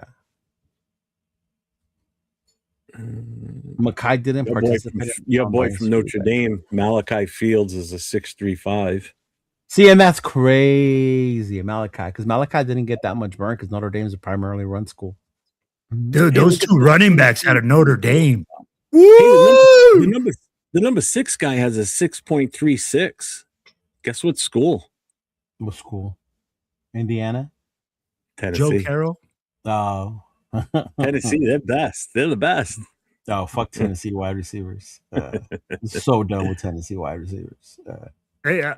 So talking about running backs, do you guys think we draft one? Because Kubiak did say we go 1-2 thumpers. Look, man, I'm going to tell you this. Yeah, coach. We used the number 6 overall pick last year. Yeah. We drafted our wide receiver, our franchise dude, running back of the future. Mm-hmm. If we go into this draft and take another top running back, we are fucking stupid. No. I'm not saying top running back. I'm just saying you take a thumper, like a thumper, like a. But like what round? 5th, 6th. 5th. I wouldn't be mad because you're going later rounds. That's different. Mm-hmm. Yeah. Mm-hmm. That would be like us going out there and signing Kenneth Walker. Like, everybody, bro. That's what everybody's like. Oh, we're gonna sign him, bro. He's a free agent. He's gonna come here, and I'm like, no. Why? You drafted your running back. Why are you going out there and getting? It doesn't make sense. It does. You need another running back. No. You do. But my thing is that where are you getting him from, and at what point in the draft? I think you have to do it in the later rounds. And I think this draft. I mean, if you want to take the best running back, then use number 1 and get Jeremiah Love. That's the best running back right now. Oh, dude. My gosh. I'll tell you what, some of them I've been playing around mock drafts just for the hell of it, just floating around, just to see where some of these offensive linemen end up landing and shit. And I'll tell you, one running back that's still available later in the draft is is Keelan Black from Indiana, believe it or not. Because he's older. Yeah, he's what, 25 now? Right? Yeah. Yeah. That you would look at that for running backs, but they don't look at that for like people are saying that that's normal now. Not for running back. Remember, the expectancy age of a running back now was after 30. It's supposed to be like a decline. Yeah, absolutely. The average life expectancy of a running back is like 3.5 years. Yeah. If you get past your second contract, you're like, wow, you're one of the few. Which I'm glad you brought up running back. Did you guys see the Texans? Was it the Texans traded for David Montgomery? Yes. Did you guys see what they gave up? The fifth rounder, I think. No, but I saw that the trade was made. It was a fifth rounder, and I think I can't remember what else. A lineman, I believe. Yeah. But dude, why were we in on that one? Cheeto, I agree. Right? Why the fuck were we in on that one? Jesus Christ. Talk about trade for this, trade for that. Like, why the fuck were we not in on David Montgomery? Right? Like, bro. Insane. Doesn't Houston have like multiple picks? We could have did the max one with Houston. Yeah, but that David Montgomery, I mean Detroit. Yeah, that was Detroit. David Montgomery. Yeah, that was crazy. That was a sneaky good pick for them, but Houston has to fix that O-line. I think that's who's going to compete with us, one of the teams, about adding offensive linemen this offseason. Houston, absolutely. Mm-hmm. Yeah, because they were a total disaster up front. And they're here's the full trade. All right, so Montgomery traded to Houston for offensive lineman Juice Scruggs, a 2026 4th-round pick, and a 2027 7th-rounder. Okay. So a 4th rounder this year, 7 next year, and an O-lineman. Yeah. For David Montgomery. Yeah. So he'll be number one back in Houston. Yeah, they're moving off of Mixon and them. Mm-hmm. Mm-hmm. Yeah. Yep. Yeah. Well, he's got that foot injury and never fully healed. He's still having issues with it. So man, I would still take a chance on fucking Nick Chubb, man. That dude was insane when he was fucking healthy. What's he, about 35 now and 17 knee surgeries later? Yeah, but you pay him what, the vet minimum? Pay him the vet minimum, dog. It adds to those roster spots you want to fill. Yeah. Mm-hmm. And the thing is, you don't need him as a 1. You need him as a guy that comes in, takes limited snaps, limited situations. Yeah. Well, yeah, that's just it. You're looking for a change of pace back to give him a break every now and then. So yeah, that's the only thing. You need the change of pace guy. Yeah. And to change of pace guy, I want a guy that's bigger than Genty, too. I want a guy that's like, 6'2". And 220, 225, like a big fucking bruising. And Will mentioned the 2 Notre Dame running backs. That's why they work so well, though, because they were change of pace to each other. Price and Love. Yeah. Mm-hmm. Oh man, that was a thing of beauty. I'm telling you, man, they got lucky they didn't let them in the playoffs. Ooh, they got lucky they didn't let them in the playoffs. Yeah, y'all don't understand the impact of Jeremiah Love, man. Oh, yeah. Oh man, Cheeto, he's still freaking negotiating the Indiana thing, huh? Or the freaking Notre Dame non-playoffs. The last team to beat him was Notre Dame.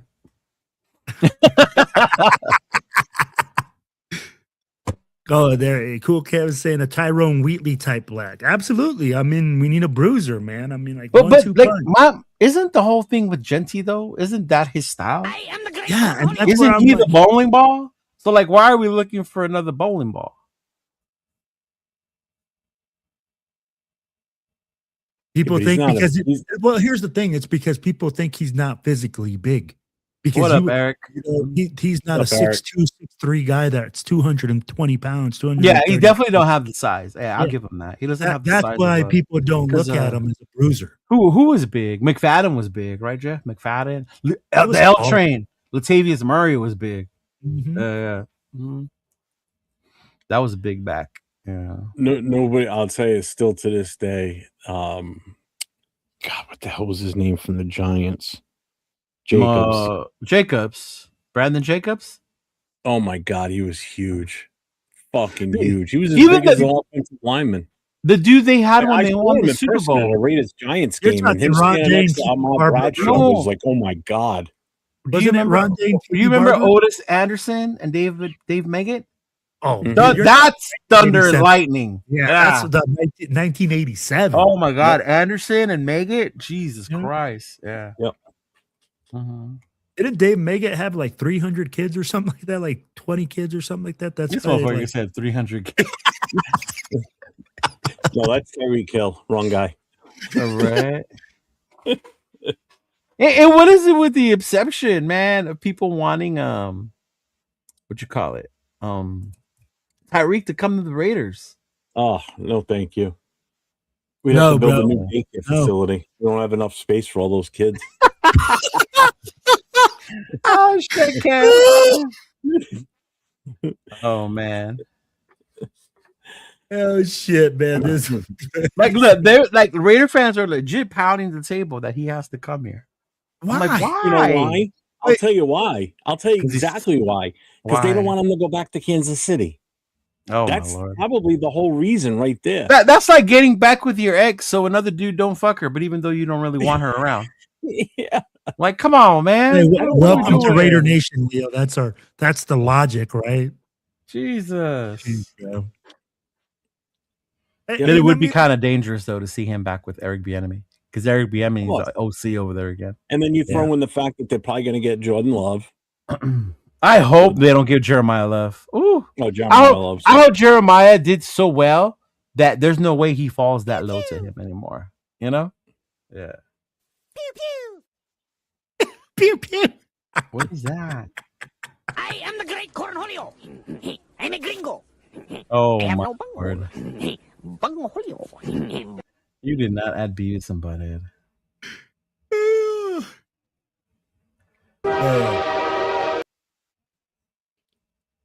Get off the tracks, man. I'm coming through. Here's what Jeremiah Love is be saying. I'm telling you, bro. I'll be like, when I saw that dude, woo! I mean, speed, size, power, and then you see the game tape. Oh yeah. Why weren't you guys in the playoffs, Cheeto? Jamal Calhoun, thanks for the $2 super chat. Tyrone Wheatley. Tyrone Wheatley was I loved when he was with us, man. And even towards the end, he would just do short yardage. Remember? Mm-hmm. Yeah. That was a super chat on your channel, brother. Thank you. And then Zach Crockett was another short yardage guy. Remember Zach Crockett was like Mr. Automatic? Yeah. I just remember him all the time doing this as he was running. When he would get in the end zone? Yeah. I'll never forget that. Larry Kinnebrew. Yes. Yeah, I'll tell you, Christian Okoye was a monster too. Oh, Koya was a monster till Atwater lit him up. Yeah, I'll tell you. You know who was a big dude, but he wasn't like tall and just he was just big around. Was Craig Hayward. Yep, Yeah. Hayward. Mm-hmm. What a monster that guy was. Good God. Craig, I ain't heard Hayward was a monster, bro. You're not even lying. You know, and like everybody talks about Bo Jackson. The thing with Bo Jackson was he was big, but he was fast, and you did not want to be in his way. No, because that much Hayward muscle wasn't at running that fast. Yeah, You know, at that speed. Bo at his size coming at you at full speed. Oh, good God. Hey, no, bro. He's going to kill you. But even Bo said there were a couple players he took a licking, and he's like, "I ain't running that way no more." Yeah. Hey, I'm gonna give you guys a name. I'm gonna give you guys a name. Earl Campbell. You're not old enough to have seen Earl. Hey, thicker than a Snicker, bro. You're not old enough to see Earl, bro. I seen the game tape. You're like those dudes that say I saw the Raiders win a Super Bowl on YouTube. No, bro. Earl Campbell can't walk to this day because of how he used to hit opposing defensive players. Yeah. That's the whole reason why he can't walk now. Because he would put his head down and literally go head first into their chest. Oh, here you go. I and found that the Jeff overtime Stevens shirt. compression of the spine has just messed that son of a bitch up. That's too bad too, because man, he was amazing to watch. Bro, he was a fucking workhorse. I sent you the Mekhi Lemon thing if you want to show it. he was also a master with the freaking tearaway jerseys back then too. That's why. I remember that scene where they pulled his jersey in the back. By the time he breaks through.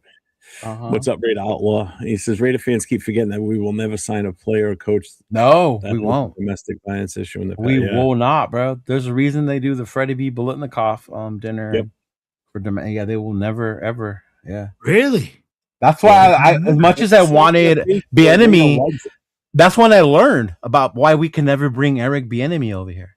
I was like, why don't we give Bieniemy, like, what the fuck? Like, why? And then they told me, and I was like, oh, okay. Yeah.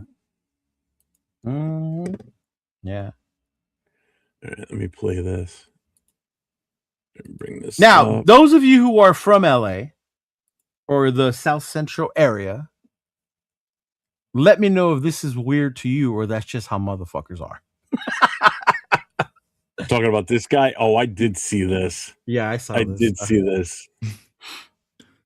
Mekhi Lemon tank his draft stock at the NFL Combine? Mekhi Lemon, who was the Biletnikoff winner this past college season, is projected to go in the first round of the draft, even a top 20 pick. But there's reports now going out that he apparently bombed his interviews with teams. One scout even said that they didn't even know the motive behind Mekhi Lemon's interviews at the Combine. And when you look at this video, when Mekhi Lemon was talking to the media at the Combine, he showed off a bit of a weird demeanor. And even this video of Mekhi Lemon was also going viral because of the strange demeanor he was showing off. And here, Mekhi Lemon was completely ignoring the coach that was trying to teach all the receivers how to run the drill correctly. Just look at this video. Mekhi Lemon's not even paying attention to a single word the coach is saying. He's just in la-la land. Coach told the receivers they had to run 3/4 their speed, but instead, what does Mekhi Lemon do? He runs 1/4 his speed, and the ball is thrown over his head. I don't know what Mekhi Lemon's doing, but if he's trying to tank so he could play with a better quarterback, then you know what? I guess it worked.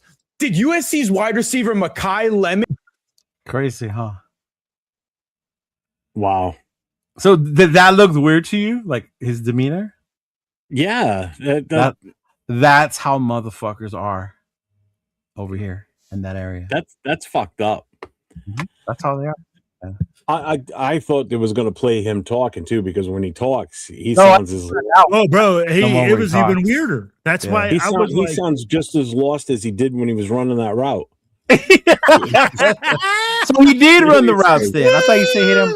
So he did participate.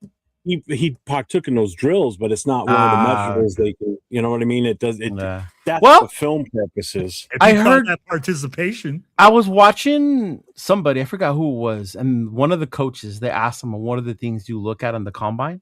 He's like, "We know these kids are good athletically, but one of the things that people don't know that they look at is their ability to listen and follow the direction from coaches." And I've said that, and that was one of the keys that I to the combine was. The other thing you got to pay attention to is how well these kids follow instructions, because they only explain it one time.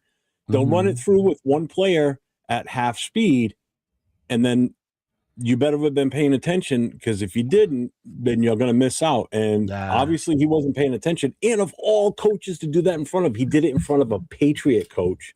And who like if Belichick was still in the NFL and that was one of his coaches there, and they got back to him saying, this kid's good, but this is the issue with them, because that's going to go all over. That all the other scouts are going to talk about this. Yeah, that's going to, and the guy that was talking on there that did the split screen with him, that's exactly what's going to happen. He's going to drop because of that. I guarantee he drops because of that.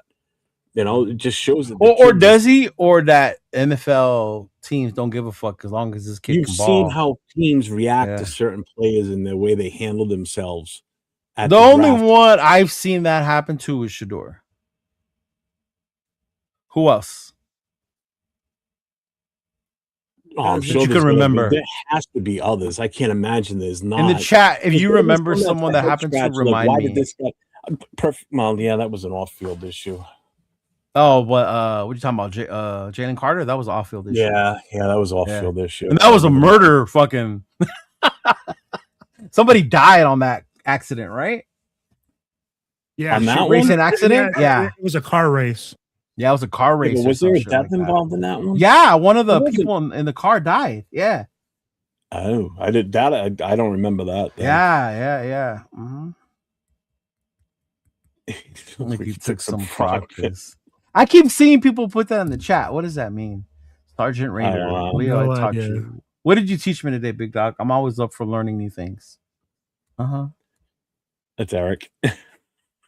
What's up, Eric? Oh, that's Eric. Oh, yeah. Yeah. Oh, Eric. So the reason I didn't know this, and I'm going to do a disclaimer, not a disclaimer, but let it know.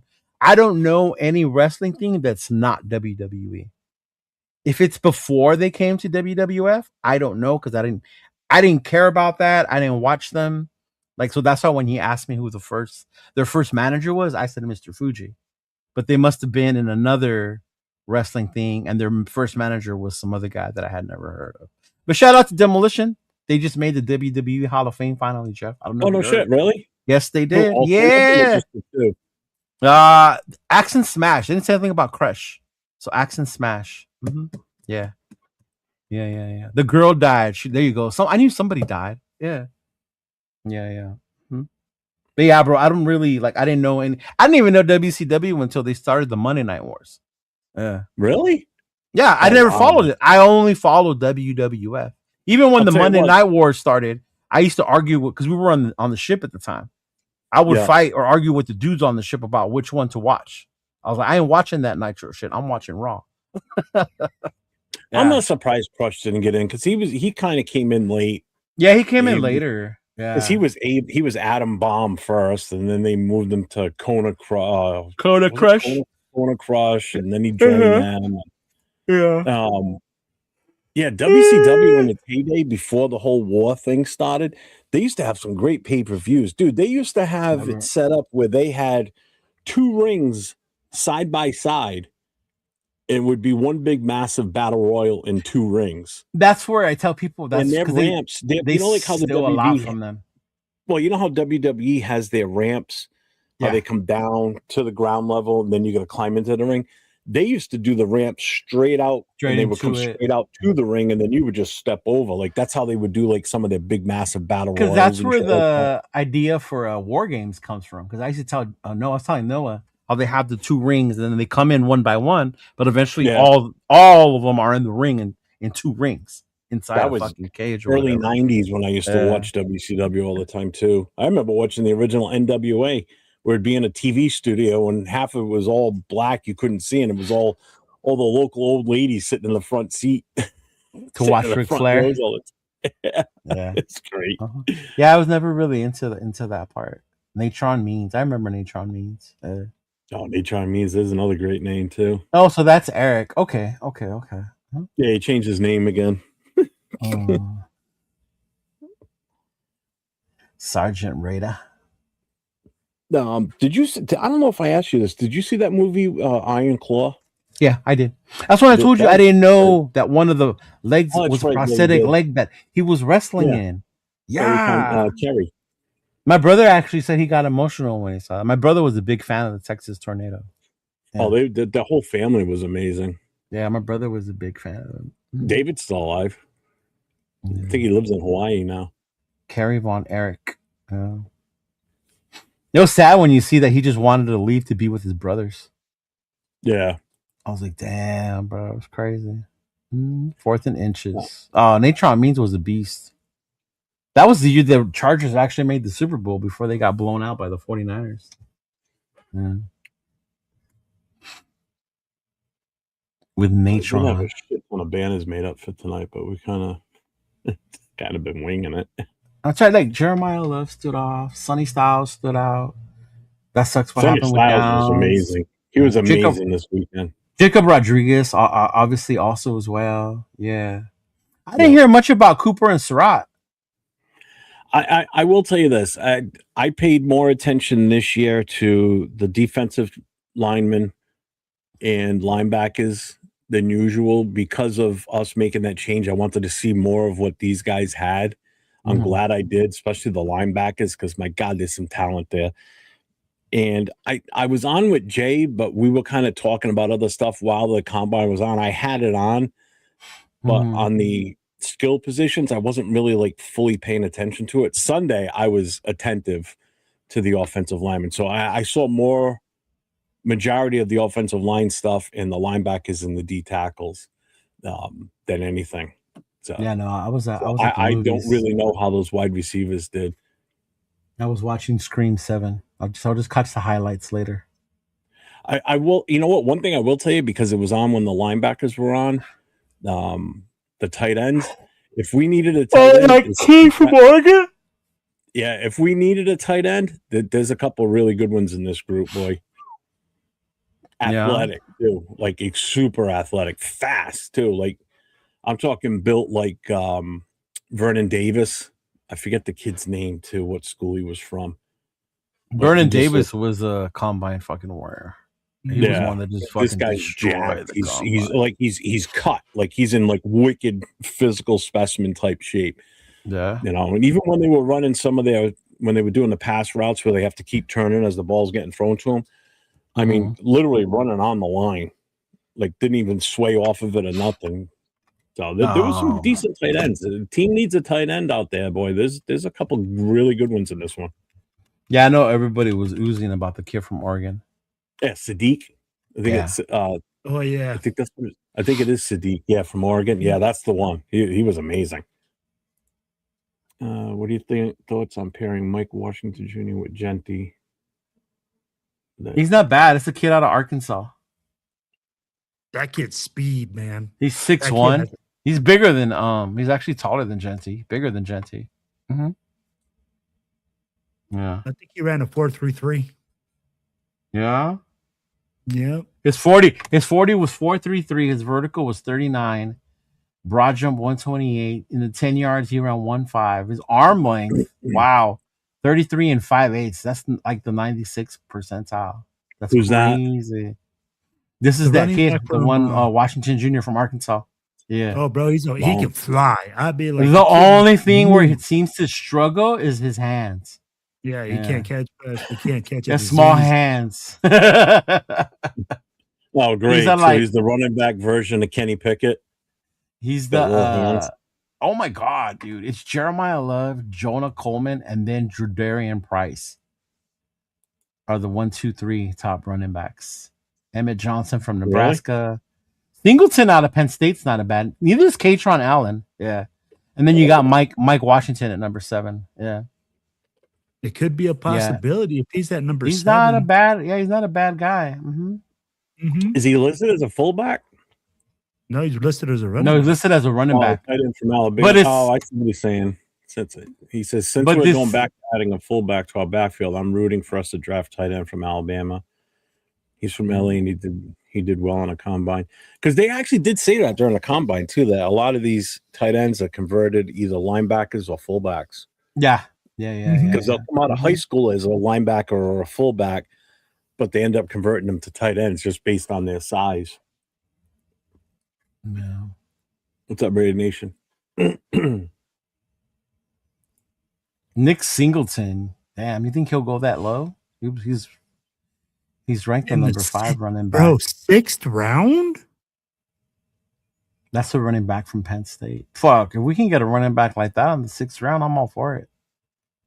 Shit, we did worse when we fucking drafted CMC 2.0, right? What's he doing nowadays?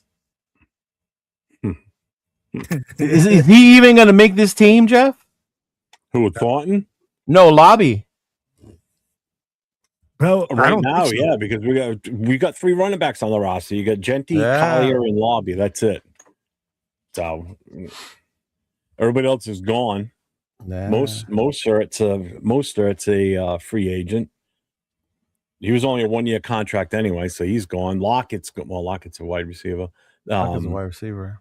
Zamir's gone. Thank God. Hey, what's Sincere McCormick up to these days?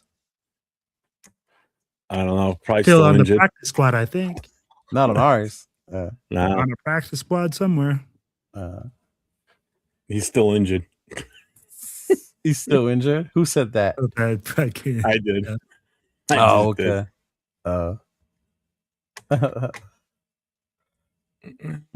don't think Dylan Lobby, Cheeto.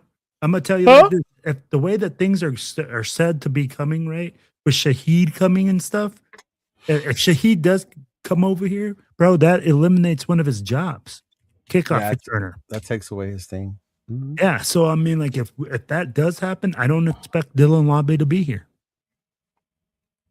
I'd be like, what has he done to prove that All he right, should all stay right. here?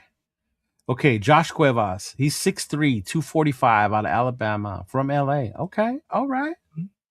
His height, he's 6'3". He's not. He's on the smaller end for a tight end, I guess.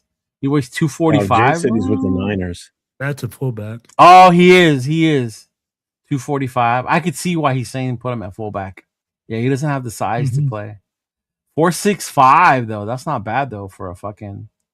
Yeah. You don't want him too tall, though. You don't want a fullback to be No, 6'3" is not bad. I mean, we're gonna Yeah. any fullback we get is gonna be bigger than our wide receiver, unless we go to the lollipop land and get our fullback. Like, come on now. too. Yeah.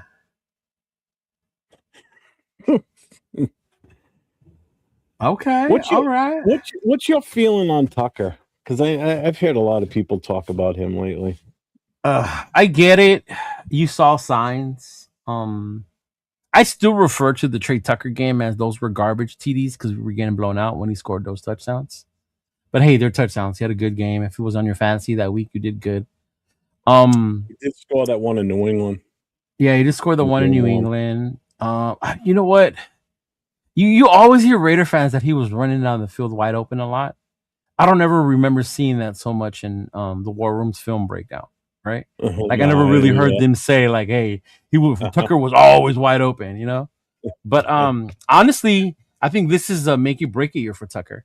If he doesn't, fully get the most out of a Kubiak system, then I think the Raiders move on. It'll be time for the Raiders to move on from him. Yeah.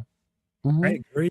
I And mean, if Tucker was wide open, it wasn't getting the ball because Gino was getting his ass whooped back there. Right. And Tucker's still not a number one true wide receiver. Yeah. Dude, he's not even a number 2. Mhm. Let's be honest. Yeah. And with Chido, you hit the nail on the head. Bro, if we get Tucker, we're looking at a slot guy. He's a slot guy. That's what he is. He excelled last year. He did very well for himself in a very bad offense. Yeah. And to Jeff's credit about depth, Tucker was forced to play on the outside because we don't have depth at the wide receiver position. And on this team, that's what we need. Yeah. Well, and here's the thing too, and this is why this proves he's not a number one, because what did we talk about earlier on? We were talking about Shaheed, right? And how we said he's a better version of Tucker, and we've already said Shaheed's not a number one wide receiver. So anybody that's thinking that Tucker's a number one or our top wide receiver, if Shaheed comes over here, Shaheed's not even that number one top wide receiver for us. He's a change of pace wide receiver, just like Tucker is. So we don't even have a close to an assembly of a number one wide receiver in this roster. We got a number one passing option or receiver option, and that's Brock. Ooh, Ernest, I would love to see Malachi Fields. Like, if people think we took a chance on Thornton because of his size, right? If we take a chance on Malachi, he's more of a true wide receiver than Thornton is. Yeah. Malachi is more of a true wide receiver than Thornton is. Thornton legit is a project. Yeah. Oregon Dillon. Oh, he's talking about the white guy. In the draft ball. I don't know, man. We got enough milk on the other side of the defense. Man. We bro. That kid could fly. Milk check. Yeah. Well, he said his 40 was a 4.3. I'm telling you, bro. So many dudes were running under 4.4. It's crazy. Yeah. Fastest draft ever. These dudes are getting faster, and I know Bo's fast or 40's never been on record or clocked, right? Yeah. Yeah. It's the legend, right? The legend of Bo's are under 4.2, right? 4.1. 4.1.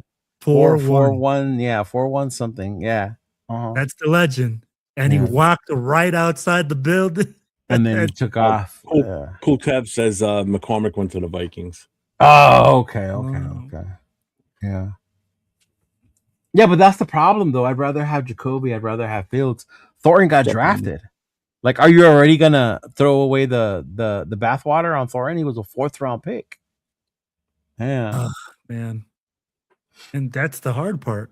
Like, I think, bro, Kubiak has a lot of questions that he has to answer before we even look at the draft, right? Look at the free agency. Hey, do you see potential in these guys? And I'm gonna ask you guys something because I see a lot of people bringing up the quarterback.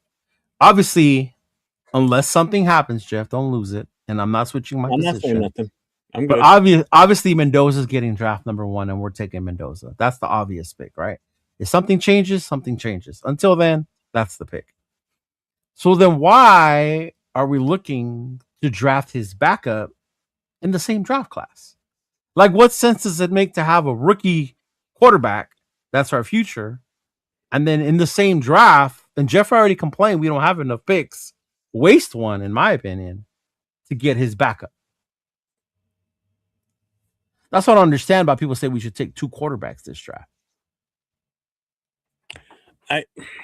Okay. And this is what I think might be the answer to your question, is if we don't bring in a veteran quarterback as a bridge and we cut Gino, then that leaves us Mendoza and AOC 12. So that leaves us just 2. That means we have to either bring in a bum free agent quarterback, or we do have to take one in the draft, which means the Raiders are known for. Correct, which means AOC will start the season at this point, unless Mendoza comes in and blows it open in the training camps and the preseason games. The way Carr did in that Seahawk game? It's possible. Yeah. It definitely is. There's no two ways about it. If he's that talented, he should. Let's put it that way. If he's as good as everybody's claiming he is, then there should be no questions why he's not starting then. Okay. Right. But if he doesn't, then that means we have to go into the fact that it's going to be AOC 12 starting, and Mendoza would be the backup, and the other guy would be our third as our emergency quarterback. Because you got to go in with 3 quarterbacks. You can't just go in with 2. No, you got to have that emergency guy. Yeah, you have to. I would rather have a seasoned veteran back there with those, with AOC 12, Mendoza, and those 2. I'd rather have a veteran QB. I don't want to trust 2 rookies on this roster with AOC 12 as your starter to start off. Yeah, I think that's why I'm not for it. Number 1. Yeah. Next year, oh hell yeah, grab a quarterback. We should be drafting one every year. I'm telling you, there's 2 positions I vehemently say that we need to draft every year, regardless, and that's a quarterback and a left tackle. No questions asked. Should always have another one in the pipeline for a quarterback, and definitely for left tackle. Chido, I'll answer this question this way. Kyler Murray, I know. We have been so bad at drafting, I think, right, that we have just this track record of having shitty drafts and not having players that pan out. That people are just generally saying, shoot as many bullets as you can and eventually you'll hit something, right? They're like, oh, because do people not realize bullets aren't cheap though? Like, bullets aren't cheap, y'all. But here's the thing, and I think another reason I know is for this, a fact they're not.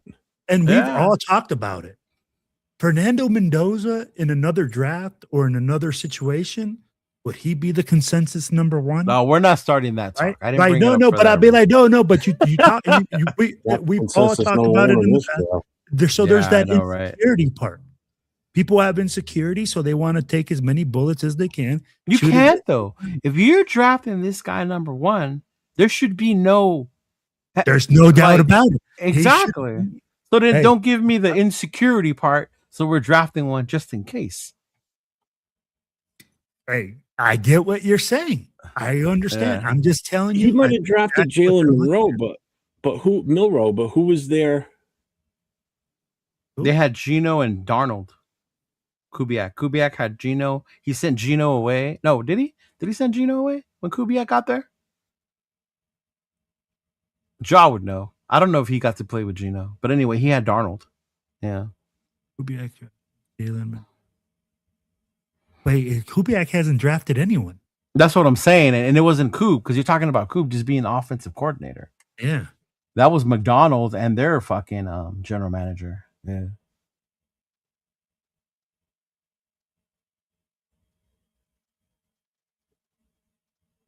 Yeah, see?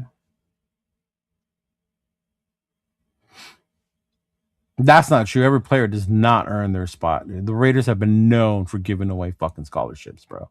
Brandon fucking Parker. Damn.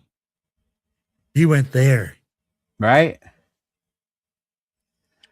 Dylan Parham. Oh, so did you listen to the thing with Max and Rob? Totally off subject, but this reminded me. Did you hear the Jerry Tillery story? Yeah, I did. Oh my God. Yeah. Yes. Give it to me. Give it to And me. the sad part, bro, Tillery went to Notre Dame, Jeff. I don't know if you knew that. No, I didn't. Yes, he went to Notre Dame, bro. Oh man. Tillery always held a grudge, bro. Never knew how to let go. Never knew how to let go. Because they were talking about how that Rams game, and I think the reason I wanted Jeff to hear it was because Jeff always tells me, tell me a game where Max made a difference.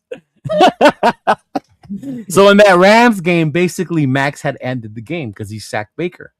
Yeah. But then Tillery, remember, fucking kicked the ball out of Baker's hand. They got a new first down. Clock stop. History. Baker drove them down the field, revitalized his career. Yeah. Mm-hmm. But it was just this story for 2 days. Huh? After being in LA after being in LA for 2 days, right? What did he say? He wore the number 17 or some shit.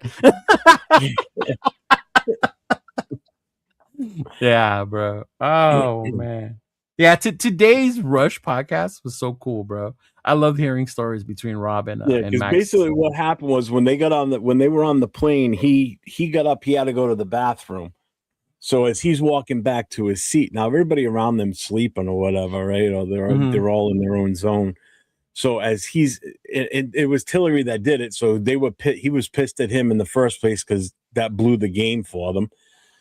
So Max goes, I was so pissed. I didn't want to talk to anybody. He goes, so I go to the bathroom. When I walk out of the bathroom, I start walking down the aisle. Who's coming at me on the aisle? Tillery. So he's like, fuck, I don't want to see this guy. But Tillery was like, I'm sorry. He's apologizing. He goes, the poor guy thought I was going to knock him out right there or something, right? So he's like, you don't have to apologize to me. He goes, I don't want to talk right now. He's trying to talk to him. He's like, I'm sorry. He's trying to apologize and be nicey about it. And Max is like, it's okay. I don't want to talk about it now. He goes, I just wanted to just go sit the hell down and just not even talk to anybody. I'm so mad. Yeah. And then I didn't realize what a dick Josh McDaniels was. They were talking about that first Charger game where Max had like 17 tackles or whatever the fuck. Oh, yeah. Amazing game. But they were mad because Max missed the B gap or some bullshit and allowed the player past him. And then that's what cost him the game against the Chargers. So they had forgotten everything he did. And they focused on that one moment and they wanted fucking Rob Ryan to get into Max's ass about that. Yeah. Yeah.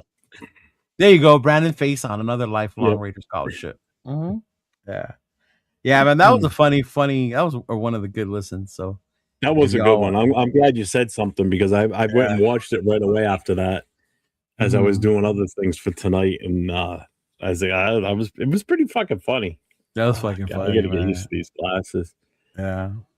Got my new glasses now. I don't look I like these better than the other ones. That's for damn sure. There you go. See, that's what he said. Brady said, Logan Paul's a bitch. Just say he's a bitch.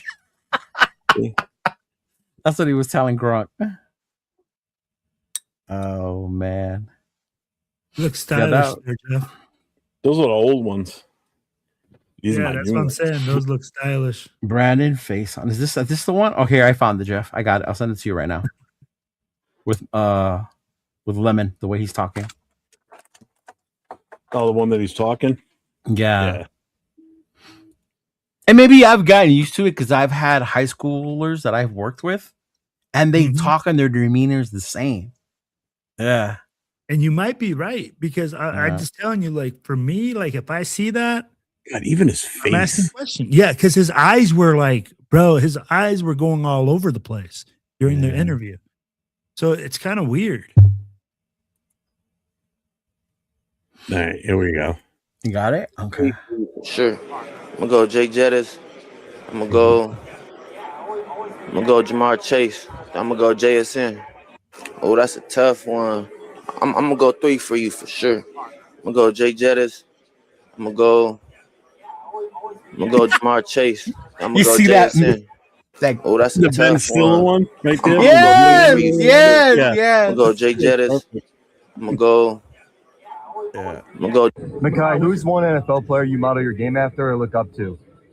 I probably say Amon-Ra St. Brown. You know, type of grit he plays with. You know, type of way he can have a positive impact. You know, on the team without the ball in his hands. Makai, who's one? You want me? See, and to me, that's crazy. To me, that's normal. That is not normal, Cheeto.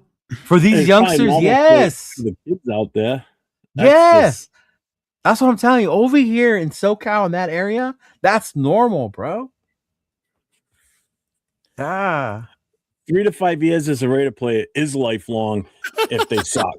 And they Nowadays, right? Nowadays it is. Yeah. Shit. Yeah, nowadays it is. Jesus. Oh yeah, they're definitely bringing their generation into it. Jesus Christ. He's from the man. projects. That's where they move. Talk about making fun of people because they're short. Oh my God. I made fun of my girlfriend this weekend at the movie theater. We're watching the movie Scream 7, right? Mm-hmm. And you guys know the story, Ghostface, Nev Campbell, all that shit, right? Yeah. So there's a scene in the movie, and I'm not going to spoil it, where they shoot the guy and the mom tells him, shoot him in the head, make sure he's dead. Always shoot him in the head. And then I tell my girlfriend, because I always joke around with her about her being gangster. I'm like, is that what you do, baby? You shoot him in the head. She goes, yeah. I shoot him in the leg first and then in the head. And then I look at her, you shoot him in the head so you can reach. That way you don't got to aim up, huh? She looked at me like, this motherfucker. I'm like, okay, I get it. You can shoot here. You don't have to go like this. Like, okay. Oh, all right. Shit. Fucking Cheeto. I thought that shit was hilarious, bro. Hey, for real, football players can smoke weed. Yes, they can. Yes, they can. Yeah. It's not that. I'd be like, he didn't even look stoned. It's just a weird interview to me. Yeah. Yeah, it was just that's just the way it is, man. It was crazy. Yeah. Yeah, I thought when I saw it about him, I was like, man, people are tripping about this dude. Mm-hmm. Yeah, because I saw the talking video the other day, I was like, what the hell? Yeah. Like, this is crazy. All I can say is I'm proud of my Raider group because not one person made fun of Encarnacion. Like nobody sent me, oh, people have been roasting him, bro, about the way he talks. And I get what you're saying, but I mean, like, for me, I'm like, that just like no, but I'm saying I'm proud of it is in my circle that I don't associate myself with people who thought that it would be cool to make fun of him in that way. Yeah. Agreed. I'm like, to me, I'm like, that's stupid, man. I'm like, you got a situation that you can't medically handle. It is what it is. But I mean, like, the kid is an absolute beast. But like the way that he moved, the way that he played, and I mean, like the way that he keeps like just rising above the situation. Good on him. Chap cleaning his glasses. No. Somehow I think I got a scratch on it. It's fucking, these things are just barely 24 hours old. Luis, I agree, man. People can be weird and they can be professional as fuck. Look at Dennis Rodman. Dennis Rodman, man. Shoot. Look at me. Yeah. Be like weird as hell, but I'd be like, Jesus. I'm not normal. I mean, come on. Oh, Let's fit right in with these kids, right? I don't know if you do though, because like you're like, what the hell? Why is he going like that? No, I get it, especially when I do Lyft and then I pick up young kids around the USC campus. I was like, Jesus Christ, like y'all so fucking like, oh, shut up. What in the West Coast, Jeff, is going on? I know, right? Mm-hmm. But as you see, though, Cheeto, then also, like, if it is like that around there culturally, like, it obviously put off a lot of different teams. If people were talking about the interview process. I didn't see teams say that. I saw people reporting that team. Yes. And that's the tough part. Mm-hmm. Well, and that's where where there's smoke, there's usually some fire. Is there though, or is there just some food just trying to get some shit for the internet? Oh, damn! Right. It's almost like that Max situation. I don't even know what an LA accent is. Yeah, what is an LA accent? See, thank you. I'm not alone. I say, dude. I mean, like that. That's people not say, an LA accent. When I hear I say the accent, word, like somebody people says, say "Oh, the wait, word. you know, It's kind of like I mean, it's I'm- kind of like I you think it have is. that East Coast shit, like when we tell you to say certain words just to say them, like Yeah. you have that about the way you talk, right? We don't talk Yeah. that way. Yeah. So when we're here and we're amongst, I guess, each other, because you don't talk normal out there. We talk our normal. our slang to what LV is talking about, our slang comes up. Like it's put it around my peoples. We don't say LA, right? We say LA. We don't say Anaheim. We say Anaheim with an N. I don't know why. That's just the way we say it. Yeah. There's just the way we talk because we're from here. It's just a little different. Listen to Nipsey. When are these fools gonna listen to Nipsey Hussle, bro?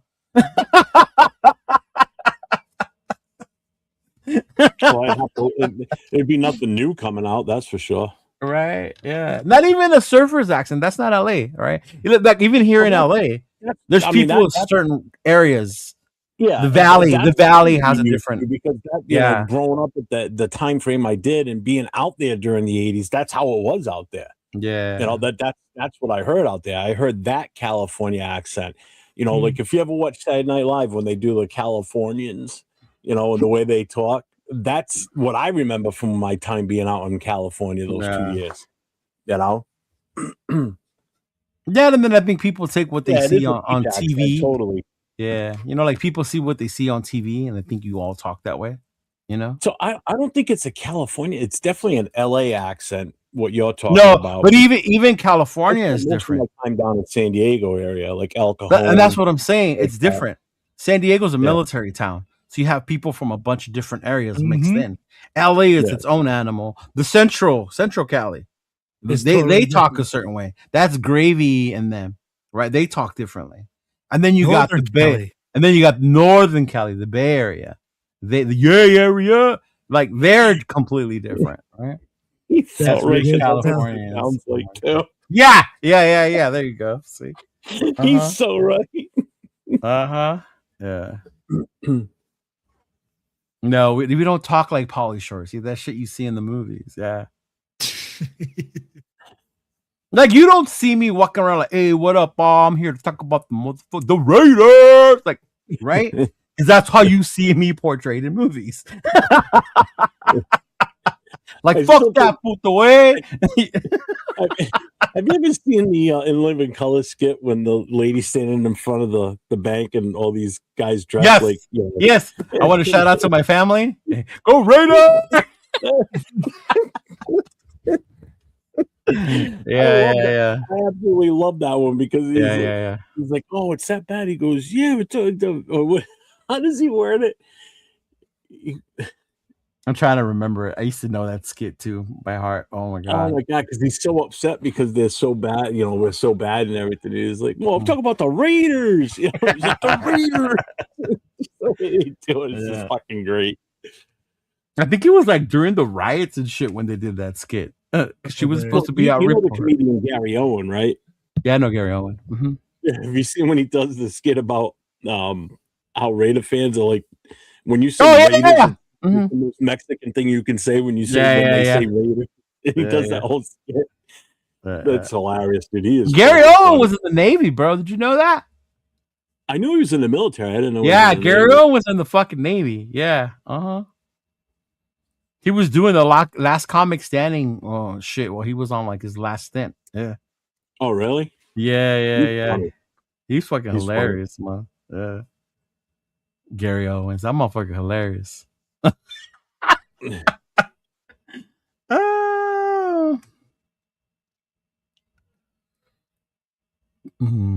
motherfucking Raiders. I know, right? Well, so next week, a week from tomorrow, actually, free agency opens. So when is tampering period?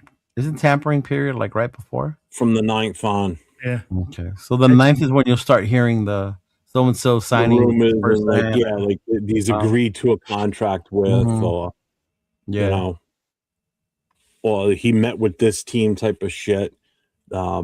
Wednesday is the actual at 4 p.m. is the actual right. free agent opening. So that starts. Oh, was that starts the 2026 fiscal year, basically. That starts the 2026 season. 2026 season. Yeah. And then I think Coach was right. I think it was Mad TV, Jeff. I don't know if it was Living Color. I don't remember. It was one of those things, but yeah. You know what? It might have been Mad TV, actually. It might have been Mad TV. Yeah. Because none of the characters that were in that skit, I don't remember them in Living Color. No, me either. Yeah. TV. Yeah, so next Wednesday is when it all starts. So, and I honestly think day one is going to be hot and heavy. I think there's going to be a lot of always every year. Well, and then you know how the nation is. Once we start seeing one or two moves from other team, what the fuck are they doing? Right? What are we waiting for? What's going on? How come and then as soon as somebody gets signed, what the fuck? I wanted that. Who the fuck is that guy? Yeah. And then you're gonna go and look up, and he's like, the 20th ranked wide receiver. Like, we should have had that guy. What? I had him on my fantasy team last year. He killed it. Yeah, it was Mad TV. I found it. It was. Yeah. It's depressing. Yeah, it's depressing being a Raider fan. And then we should show it. I'm gonna send it to you. And then after free agency, after it settles down for maybe after the first week or so, I think then we can really start digging deeper into what the draft is going to look like for 100%. Us beyond that first pick. Yeah, that's what we're gonna do on Monday when we start the new season of Football Raider podcast. We're gonna start into the free agency and see what's the scenario, the best scenario, the worst case scenario, heading out of there. Yeah. And then right now, like to me, like Kyler Murray's going to get added because he's going to get reports are he's going to get released from he's going to get cut by Arizona. He's getting released by Arizona. That's crazy. Yeah. They're saying that they see no trade value in that yet, huh? Because of the contract. And I think to Jeff's point, that's what makes Max such a beautiful trade value person is because the contract you're inheriting also. You don't have to trade and sign this dude. This dude's already under contract. Very favorable contract, right? So, yeah. Mm-hmm. Well, and because part of his contract is they've got that option after 2027 season, they can walk away from him. Yeah. So if he's there for the 2026 season and 2027 season and say 2027 season was a complete bust for him, they can just walk away and then they're not on, they don't take a cap hit, nothing. He's gone, and then now he's got to go and he's a free agent at that point. He's got to figure out what he's going to do, Yeah. So I think I don't think it's a huge mistake. I think it's the best thing we could fucking do is trading him away right now. Seriously. He's at the highest value we're going to get for him. Take it while you can. I don't know if it's the highest. And I'll say the only reason I wouldn't say it's the highest going forward it's the highest. It's because he's coming off an injury. So you still have to see how that physical comes back. And this time next year, he'll be coming off another injury, another surgery. Here we go, Jeff, going straight negative. Doomsday Raider. Doomsday Raider in full effect. Doom and gloom. Look, I'm not the only one that's saying this. There's many other people that say it. They just don't get on their show. And I wouldn't tie yourself to everyone that's saying it either, though. Because if I showed you some of the people who are saying it, you would be like, "Oh shit, I don't want to agree with him." I don't really care. It's still my thought process. That's how I still think. But I'm just saying, when you start saying many people, let's not start saying like all these many people are the cream of the crop either. Yeah, but when did they start talking about wanting to trade him? Just a few weeks ago, a couple months ago. How long have I been saying it? No, probably when everybody else had. Yeah, I've been on it for the last over a year already. So yeah, but I sent you the thing if you want to show it. Oh, which one? The Matt TV one. Yeah. Okay. Yeah. For those of you who have never seen it, this is what I'm supposed to sound like apparently when I come on live. Oh man. Hey, what up, 49er Reds? On my bad, dog. I gotta say what's up to you. Yeah. I can't even stand it right here. What's up? Excuse me, Lil Joker. This is no joke. These are serious times, and people are seriously concerned about this nation entering into a depression. All right, you're right, eh? But you know what? What? I think our nation is already in a depression, eh? Okay, you do. And why is that? Raider Nation, eh? It's the anymore. I can't take it, right? Raiders. Trying to hold it, eh? Check her out. Trying to be a professional and stuff like that. Eh? Come on, let it out, eh? I'm gonna call you Jack in the Box, eh? Because on the outside you're all like a square and everything, but on the inside you want to come out and get all silly like that. Hey, come on, you can't resist little Joker, eh? Oh, let what? Let it out, eh? There it is, Hoss. All right.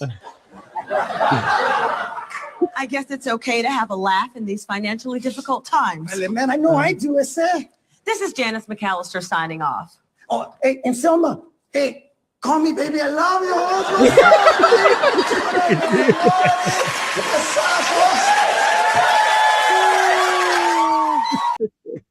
That shit was funny, bro. Little Joker. Oh my god. Yeah, I love that. Right? Oh man. That's some big luck. Jeff, what do you think about Jeff Hansen's trade? Yep. Right. He said that's gonna be all of us when Kubiak brings us the Super Bowl.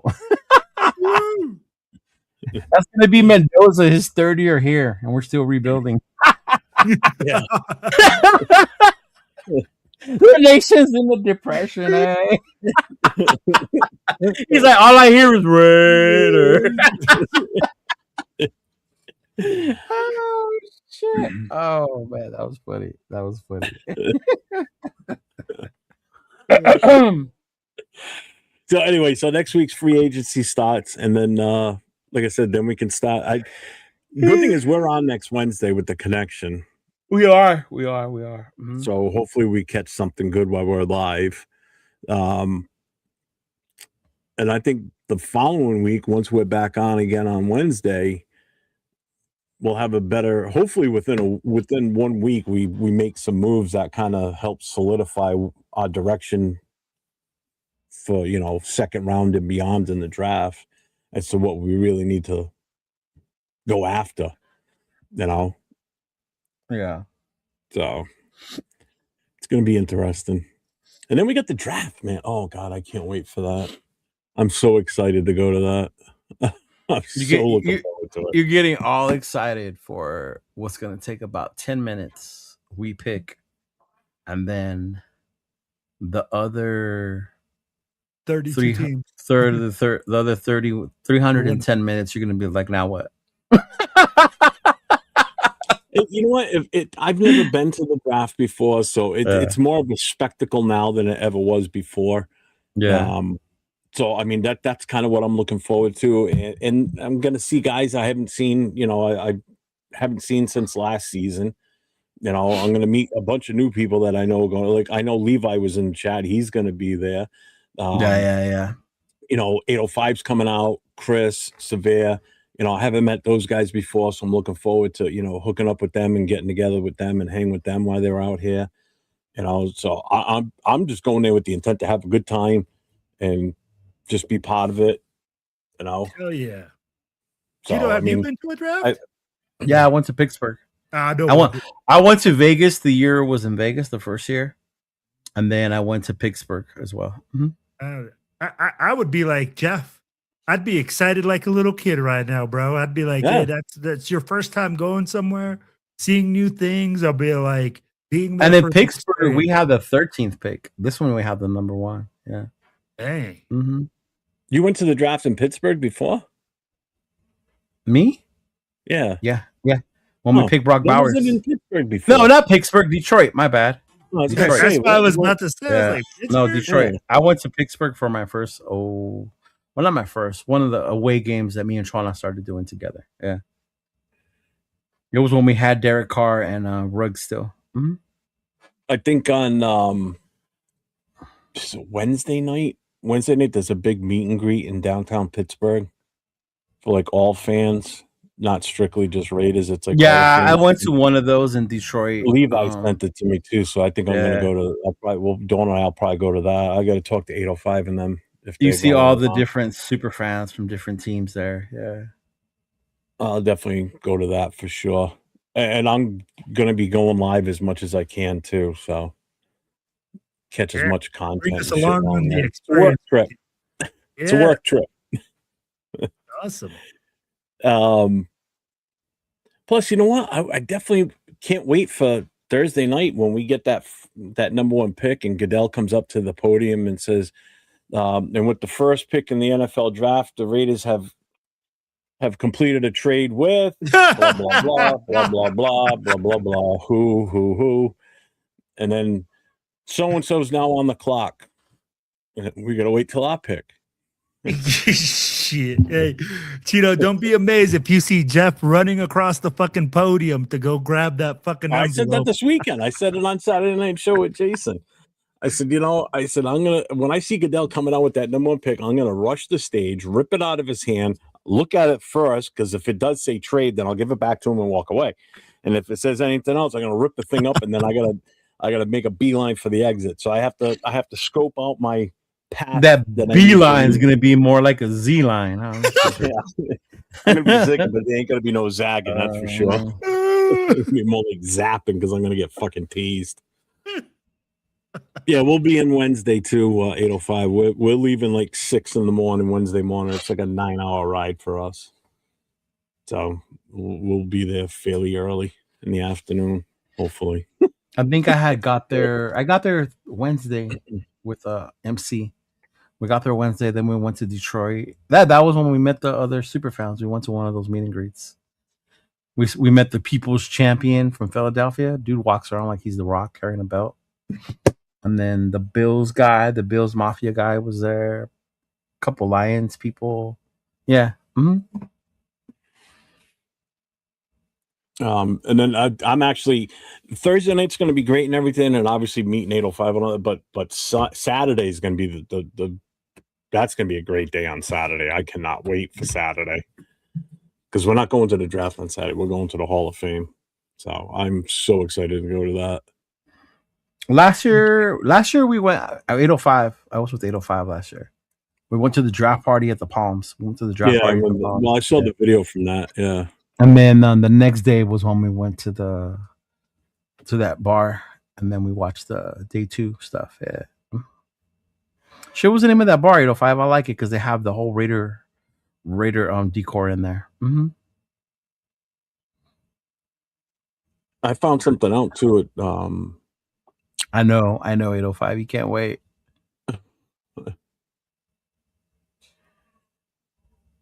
Oh, he loves the super fans.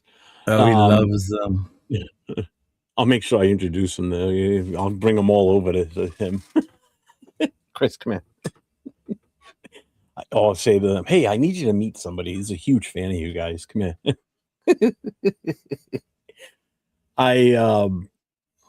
Parkway Tavern, he said. Parkway Tavern. There's that one. Uh-huh. Yeah, you can buy joint tickets for the Hall of Fame and for the Rock and Roll Hall of Fame. That's in Ohio too? It's right there, same city. Oh, okay. They're both in Canton is where the Hall of Fame is for the football. Rock and Roll Hall of Fame's in Cleveland, but it's right there. Chris would fly back home instantly, he said.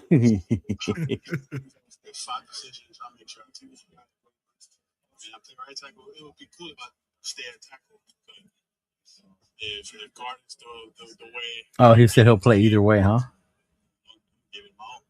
Francis Malgoa was asked if he's going to play offensive guard or tackle in the NFL. He said, "I'll play wherever the fuck they want to play me at." I'll tell you what, and that's one thing I do like about some of these guys. Some of these guys have, got experience playing both positions, tackle and guard, or center and guard too, Yeah. So you're getting guys, it's about less than an hour away, Nate. It's not that far.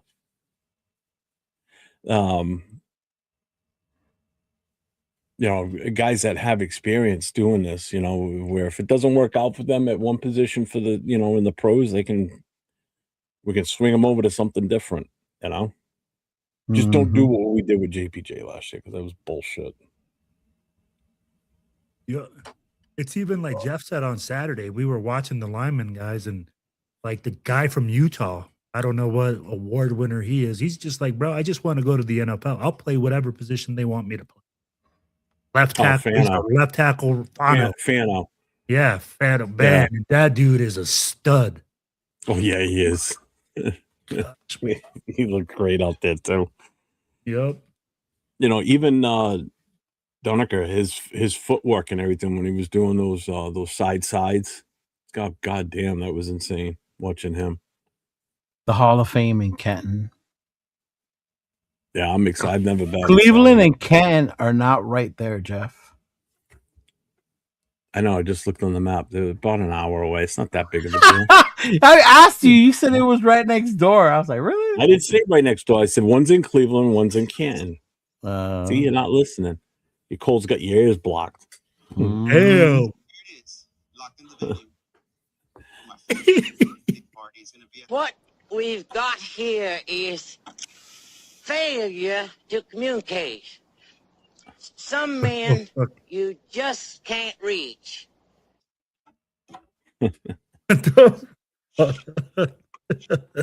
Oh, I found a new website with all kinds of fun stuff on it. So I guess fun is a loose term, huh? Oh, for me it is.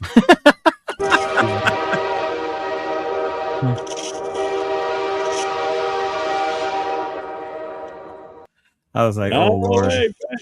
Yo, Chido, that been to the draft, what's the funnest part that you've experienced at the draft? What's the funnest thing you've done? It was meeting and getting to know the people of Detroit. We met a couple of really cool ass people in T Money. Actually, we still talk to T Money. We exchange social media. He's a cool ass dude. We met him at the cigar lounge.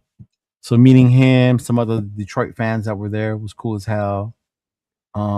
Checking out some of the local, I guess, stuff. Like we went to go eat at the Joe Louis restaurant. I didn't realize that he was from there. Like I didn't know much about Detroit, honestly, other than Axel Foley and Barry Sanders. Like that was it. Yeah. Like honestly, that was all I knew about Detroit. Yeah. So it was cool to know the city and the different things like that. Yeah. And MC Raider, how paranoid he was about the hotel. That was funny too. I have no idea. I'd be like, but I heard that like Detroit's a tough city, right? Like a grimy city. Was that your impression of it as well, or was it nice? I'd be like, did it catch you by surprise or anything like that? It was a lot cleaner than I had thought, but the guys had told us that the city has gotten a lot cleaner downtown over the past few years. He said back in the day, there probably wouldn't have been the tourists wouldn't have been able to venture as freely as we did. Yeah, so he said Detroit has gotten a lot cleaner, a lot better. All their sports are right there, bro. Where the Lions play, where the Pistons play, like the Red Wings, right? Where the Red Wings play, like all that shit was right there. The Tigers, yeah, all that shit was right there in the downtown area. That's cool as fuck. Oh, that is dope. Cool as fuck. Yeah. Chico. That's just like in Philly too, because you got Lincoln Financial, then you got Philly Stadium, then you've got the arena right near there where the Sixers play and the Flyers. I'm trying to think of a second for the hockey team. Philly, the Philadelphia Flyers. Yeah, Philadelphia Flyers.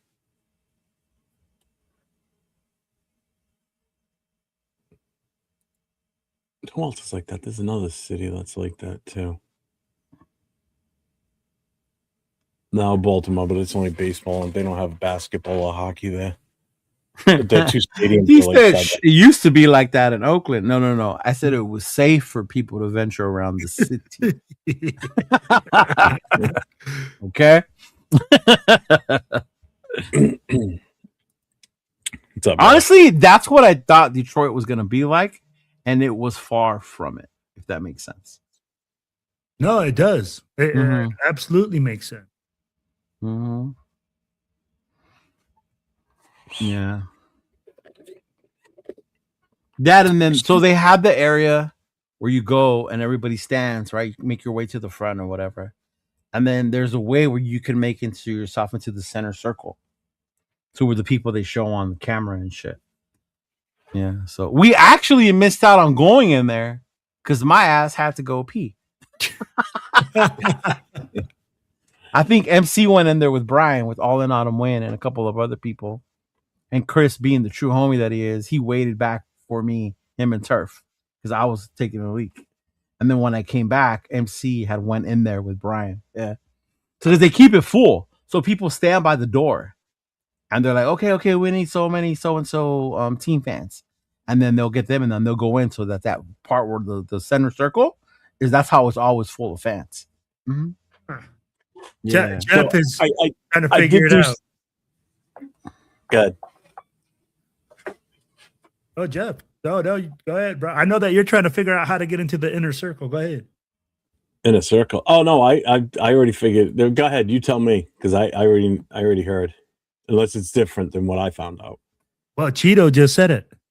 Well, you can buy, or I think who was it? One of the people was the fan of the year. So the Raiders put him in there. And then there's certain fans that they get given to them from the Raider organization as well. Or you can buy your way in there as well. Mm-hmm. But they only stay for a little bit. Where did I look it up? I think I found it on NFL.com. It's not through the Raiders.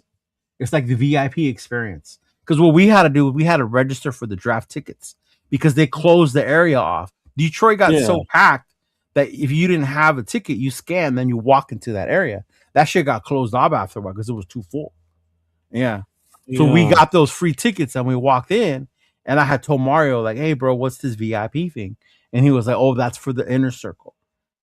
I'm like, oh, but I wasn't going to pay that because it was already a lot for the flight and the hotel. Yeah. Is it NFL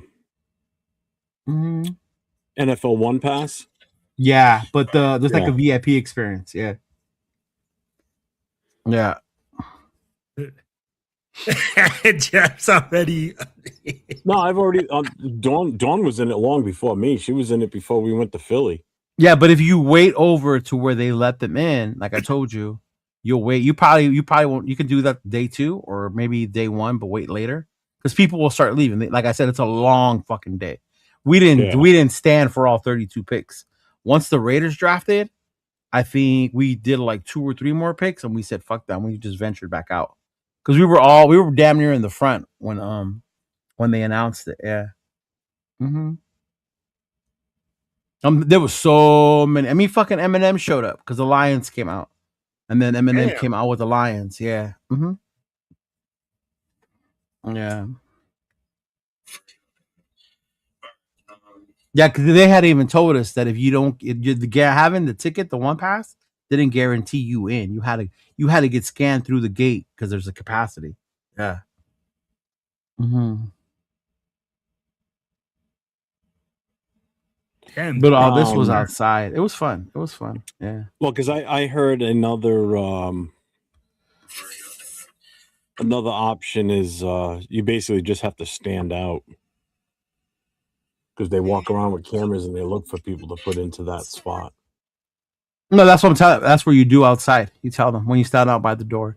But if you're in the mix with everyone standing, yeah, no. Yeah. Mm-hmm. And of course, on the outside too, they have other like little VIP areas with seats and shit like that. There are always areas that have VIP sitting, so you're not just standing there. Yeah. Basically, VIP means you can sit. Mm-hmm. That's what it means. It's your basically, sitting pass. Basically, bro. Yeah. Yeah, mm-hmm. Bro, I get it.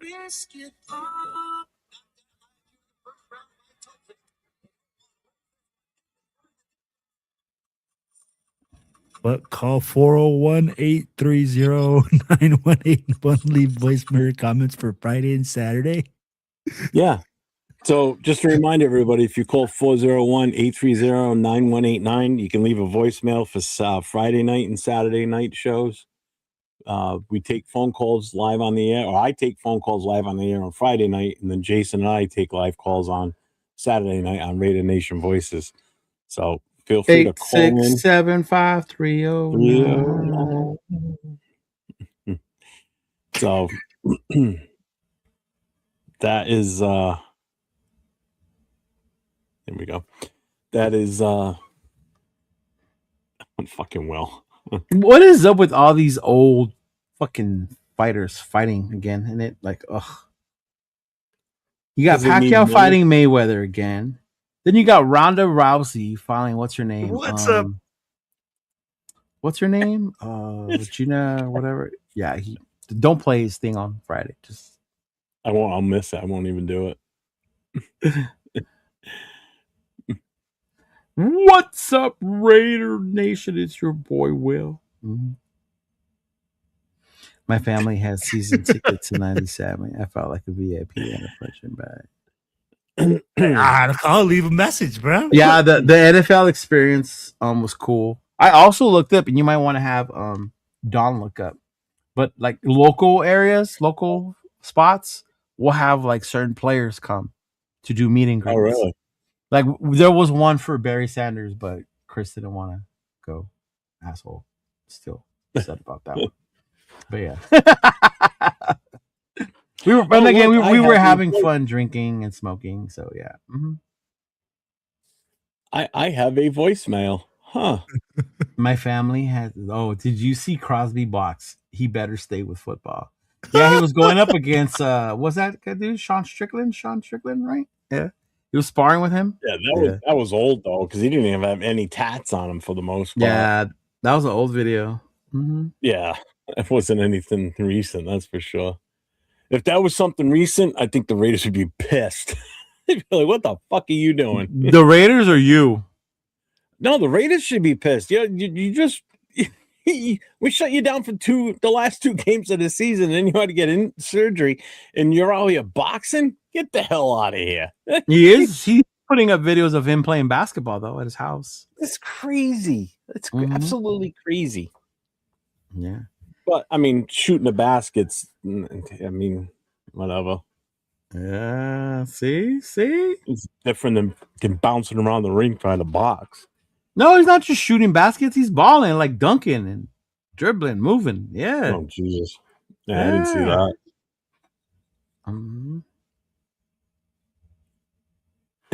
Look at Will Jr. getting some camera time. He just came in with the dog. Yeah. Cute.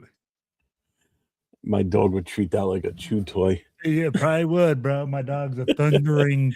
Actually, no, my Gracie girl's not that big. You guys ready to call it? Oh, yeah. Mm-hmm. All right. Well, what do you got coming up? Man, I got the Silver and Black Radio podcast coming this Thursday to y'all, man. We're just going to be chopping it up, shooting the shit. I've been like, we're going to be bringing in a lot of different stuff. And then after that, I don't know, man. We'll see what happens. Like the week is still young. Yeah. I could see the list of different stuff you have planned. Hey, no. When it comes to podcasting right now, man. I'm right, like, Jeff? He's like, what stuff do you got. have planned? Like, what different? Like, I don't know. It. I'll let you know. Yeah. Man, Watch busy, man. Watch The Rush with Max and with Rob Ryan. Okay. Yeah. That'll give you a bunch of stuff to talk about on your show if you watch that show. Oh, definitely.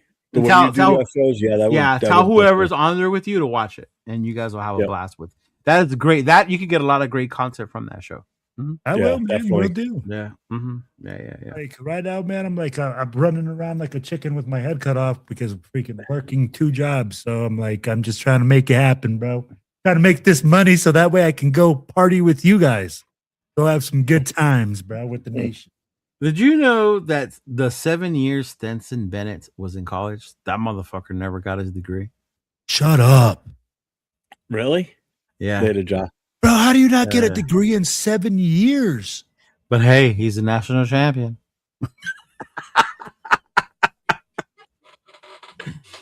Is he even a backup in the league now? Nah, I don't. Is he still with the Rams? I don't even know if he is. That's what I'm saying. Like he ain't even. What's the Texas takeover? What's that? Oh, hey, that big old Texas takeover is coming April 11th. Man, make sure that you guys lock in. TMBC down there throws a great summer party. I might even make it down there this year if I can. What city? It's going to be in Dallas. Okay, you got to say what city in Texas because Texas is big. Yeah, sorry guys. It's going to be in Dallas, Texas. It's big, man. It's nice. I'll get you guys some information because the flyers did get sent to me, but I just been super busy. Damn, he sent it to you so you can promote it. You totally dropped the ball. My bad, bro. My bad, Cheeto. You know, so I love you, bro. My bad. But Cheeto made sure he got you on here. Make sure you send it to the world famous Chidolinus. He'll make sure to get shit done and get you Mansfield, South Dallas. That even matters, bro, because Dallas is so fucking big. Yeah. That's crazy. Yeah. Do you know how many Rhode Islands you can fit in Texas? A lot. God. A lot. Crazy. You know how many Rhode Islands you can probably fit in Lake Tahoe? Oh, bro. Crazy. Oh, the Great Salt Lake. Later, Jay. Leo, what you got coming up? Tomorrow we got the connection. We got we got Raider Ben coming on with us, right? Yes, sir. Mm-hmm. So tomorrow night, Raider Connection, 10 o'clock Eastern, 7 o'clock Pacific. We are going to have a guest on with us. We're going to have Raider Ben on with us tomorrow night. That'll be fun tomorrow. Mm-hmm. Yeah, it's going to be a funny show. I can see it coming already. Yeah, you have a game plan for us? Oh, yeah. Oh, a game? Yeah. I might. I'm not going to let the cat out of the bag just yet. Okay. And then Thursday night, I will be on with Nate on Raiders Coast to Coast, and we will have a special guest on with us also on Wednesday. We are going to have Mr. 805 on with us. You mean Thursday or Wednesday? You just said Wednesday. Sorry, Thursday. Thursday night. We're going to have. Oh, you're going to have 805 on? Nice. Oh, I might actually watch then. You got 805 on. We're going to. Damn, bro. This guy just be popping off shots left and right. Hey, he knows that's not true. I'm in the chat always fucking with Yeah, them. he is. It's the cough medicine. Yeah, because he makes fun of Nate the whole time. Right. Thank you. I do. I love being on the chat side because I can make fun of the people talking. I always fuck with Nathaniel. Yeah,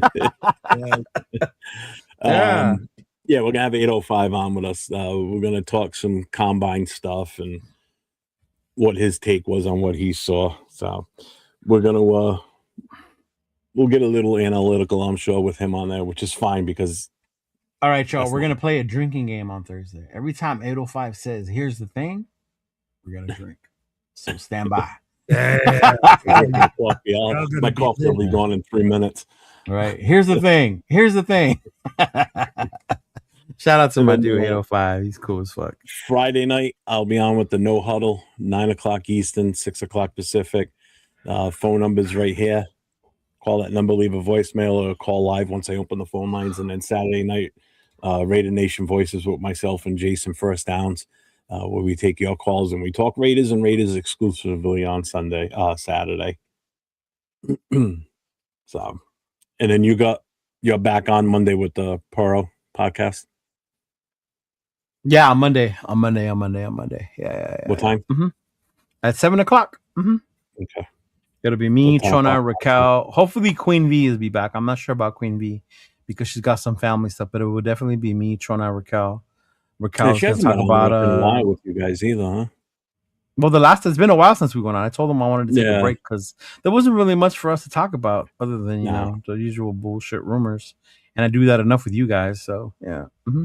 Well, that's what I like about the Friday and Saturday night. It's you know, people calling in and they don't get a chance to talk about shit. So they just go in and go for it. So I think you know what? I'm going to call in and I'm going to talk about why we need to bring in Derek Carr. Because we are Derek Carr. Just remember when you call in, I know who's calling. Right? I got two phones, bro. What are you talking about? I got a bat phone. Damn. You got a bat phone? I got a bat phone. Yes, I got a bat phone. Did you not see the video of Tito earlier in his earlier interview, bro? Of course, he has a bat phone. I am Job. I am Job. All right, everybody. We be out of here tonight. Oh, wait a minute. What's he say, James? Oh, nice. Thank you, James. Raider fan, and he watches y'all, but he don't type. I used to go to games in Vegas with my dad in my Seahawks jersey, and the fan base was so cool. Well, thank you. Thank you. Hey, appreciate you, James. Shout out to you, big guy. Appreciate you, brother. Thank you. Don't let these other fools talk shit to you about how that shit wouldn't happen in Oakland, because it used to happen in Oakland too. Yeah, exactly. Yeah. Nah. The bat phone. Nah. Bat phone. Well, James went Friday night. If you're a Seahawks fan, you want to call in Friday night, man. Check my show out and call in. I talk all NFL teams. Anybody wants to come in and talk about their team, they're more than welcome to on a Friday. So keep that in mind. Yes, sir. All right, everybody. We are out of here until next week, and actually till tomorrow night for Leo and I. Everybody stay safe. Go Raiders.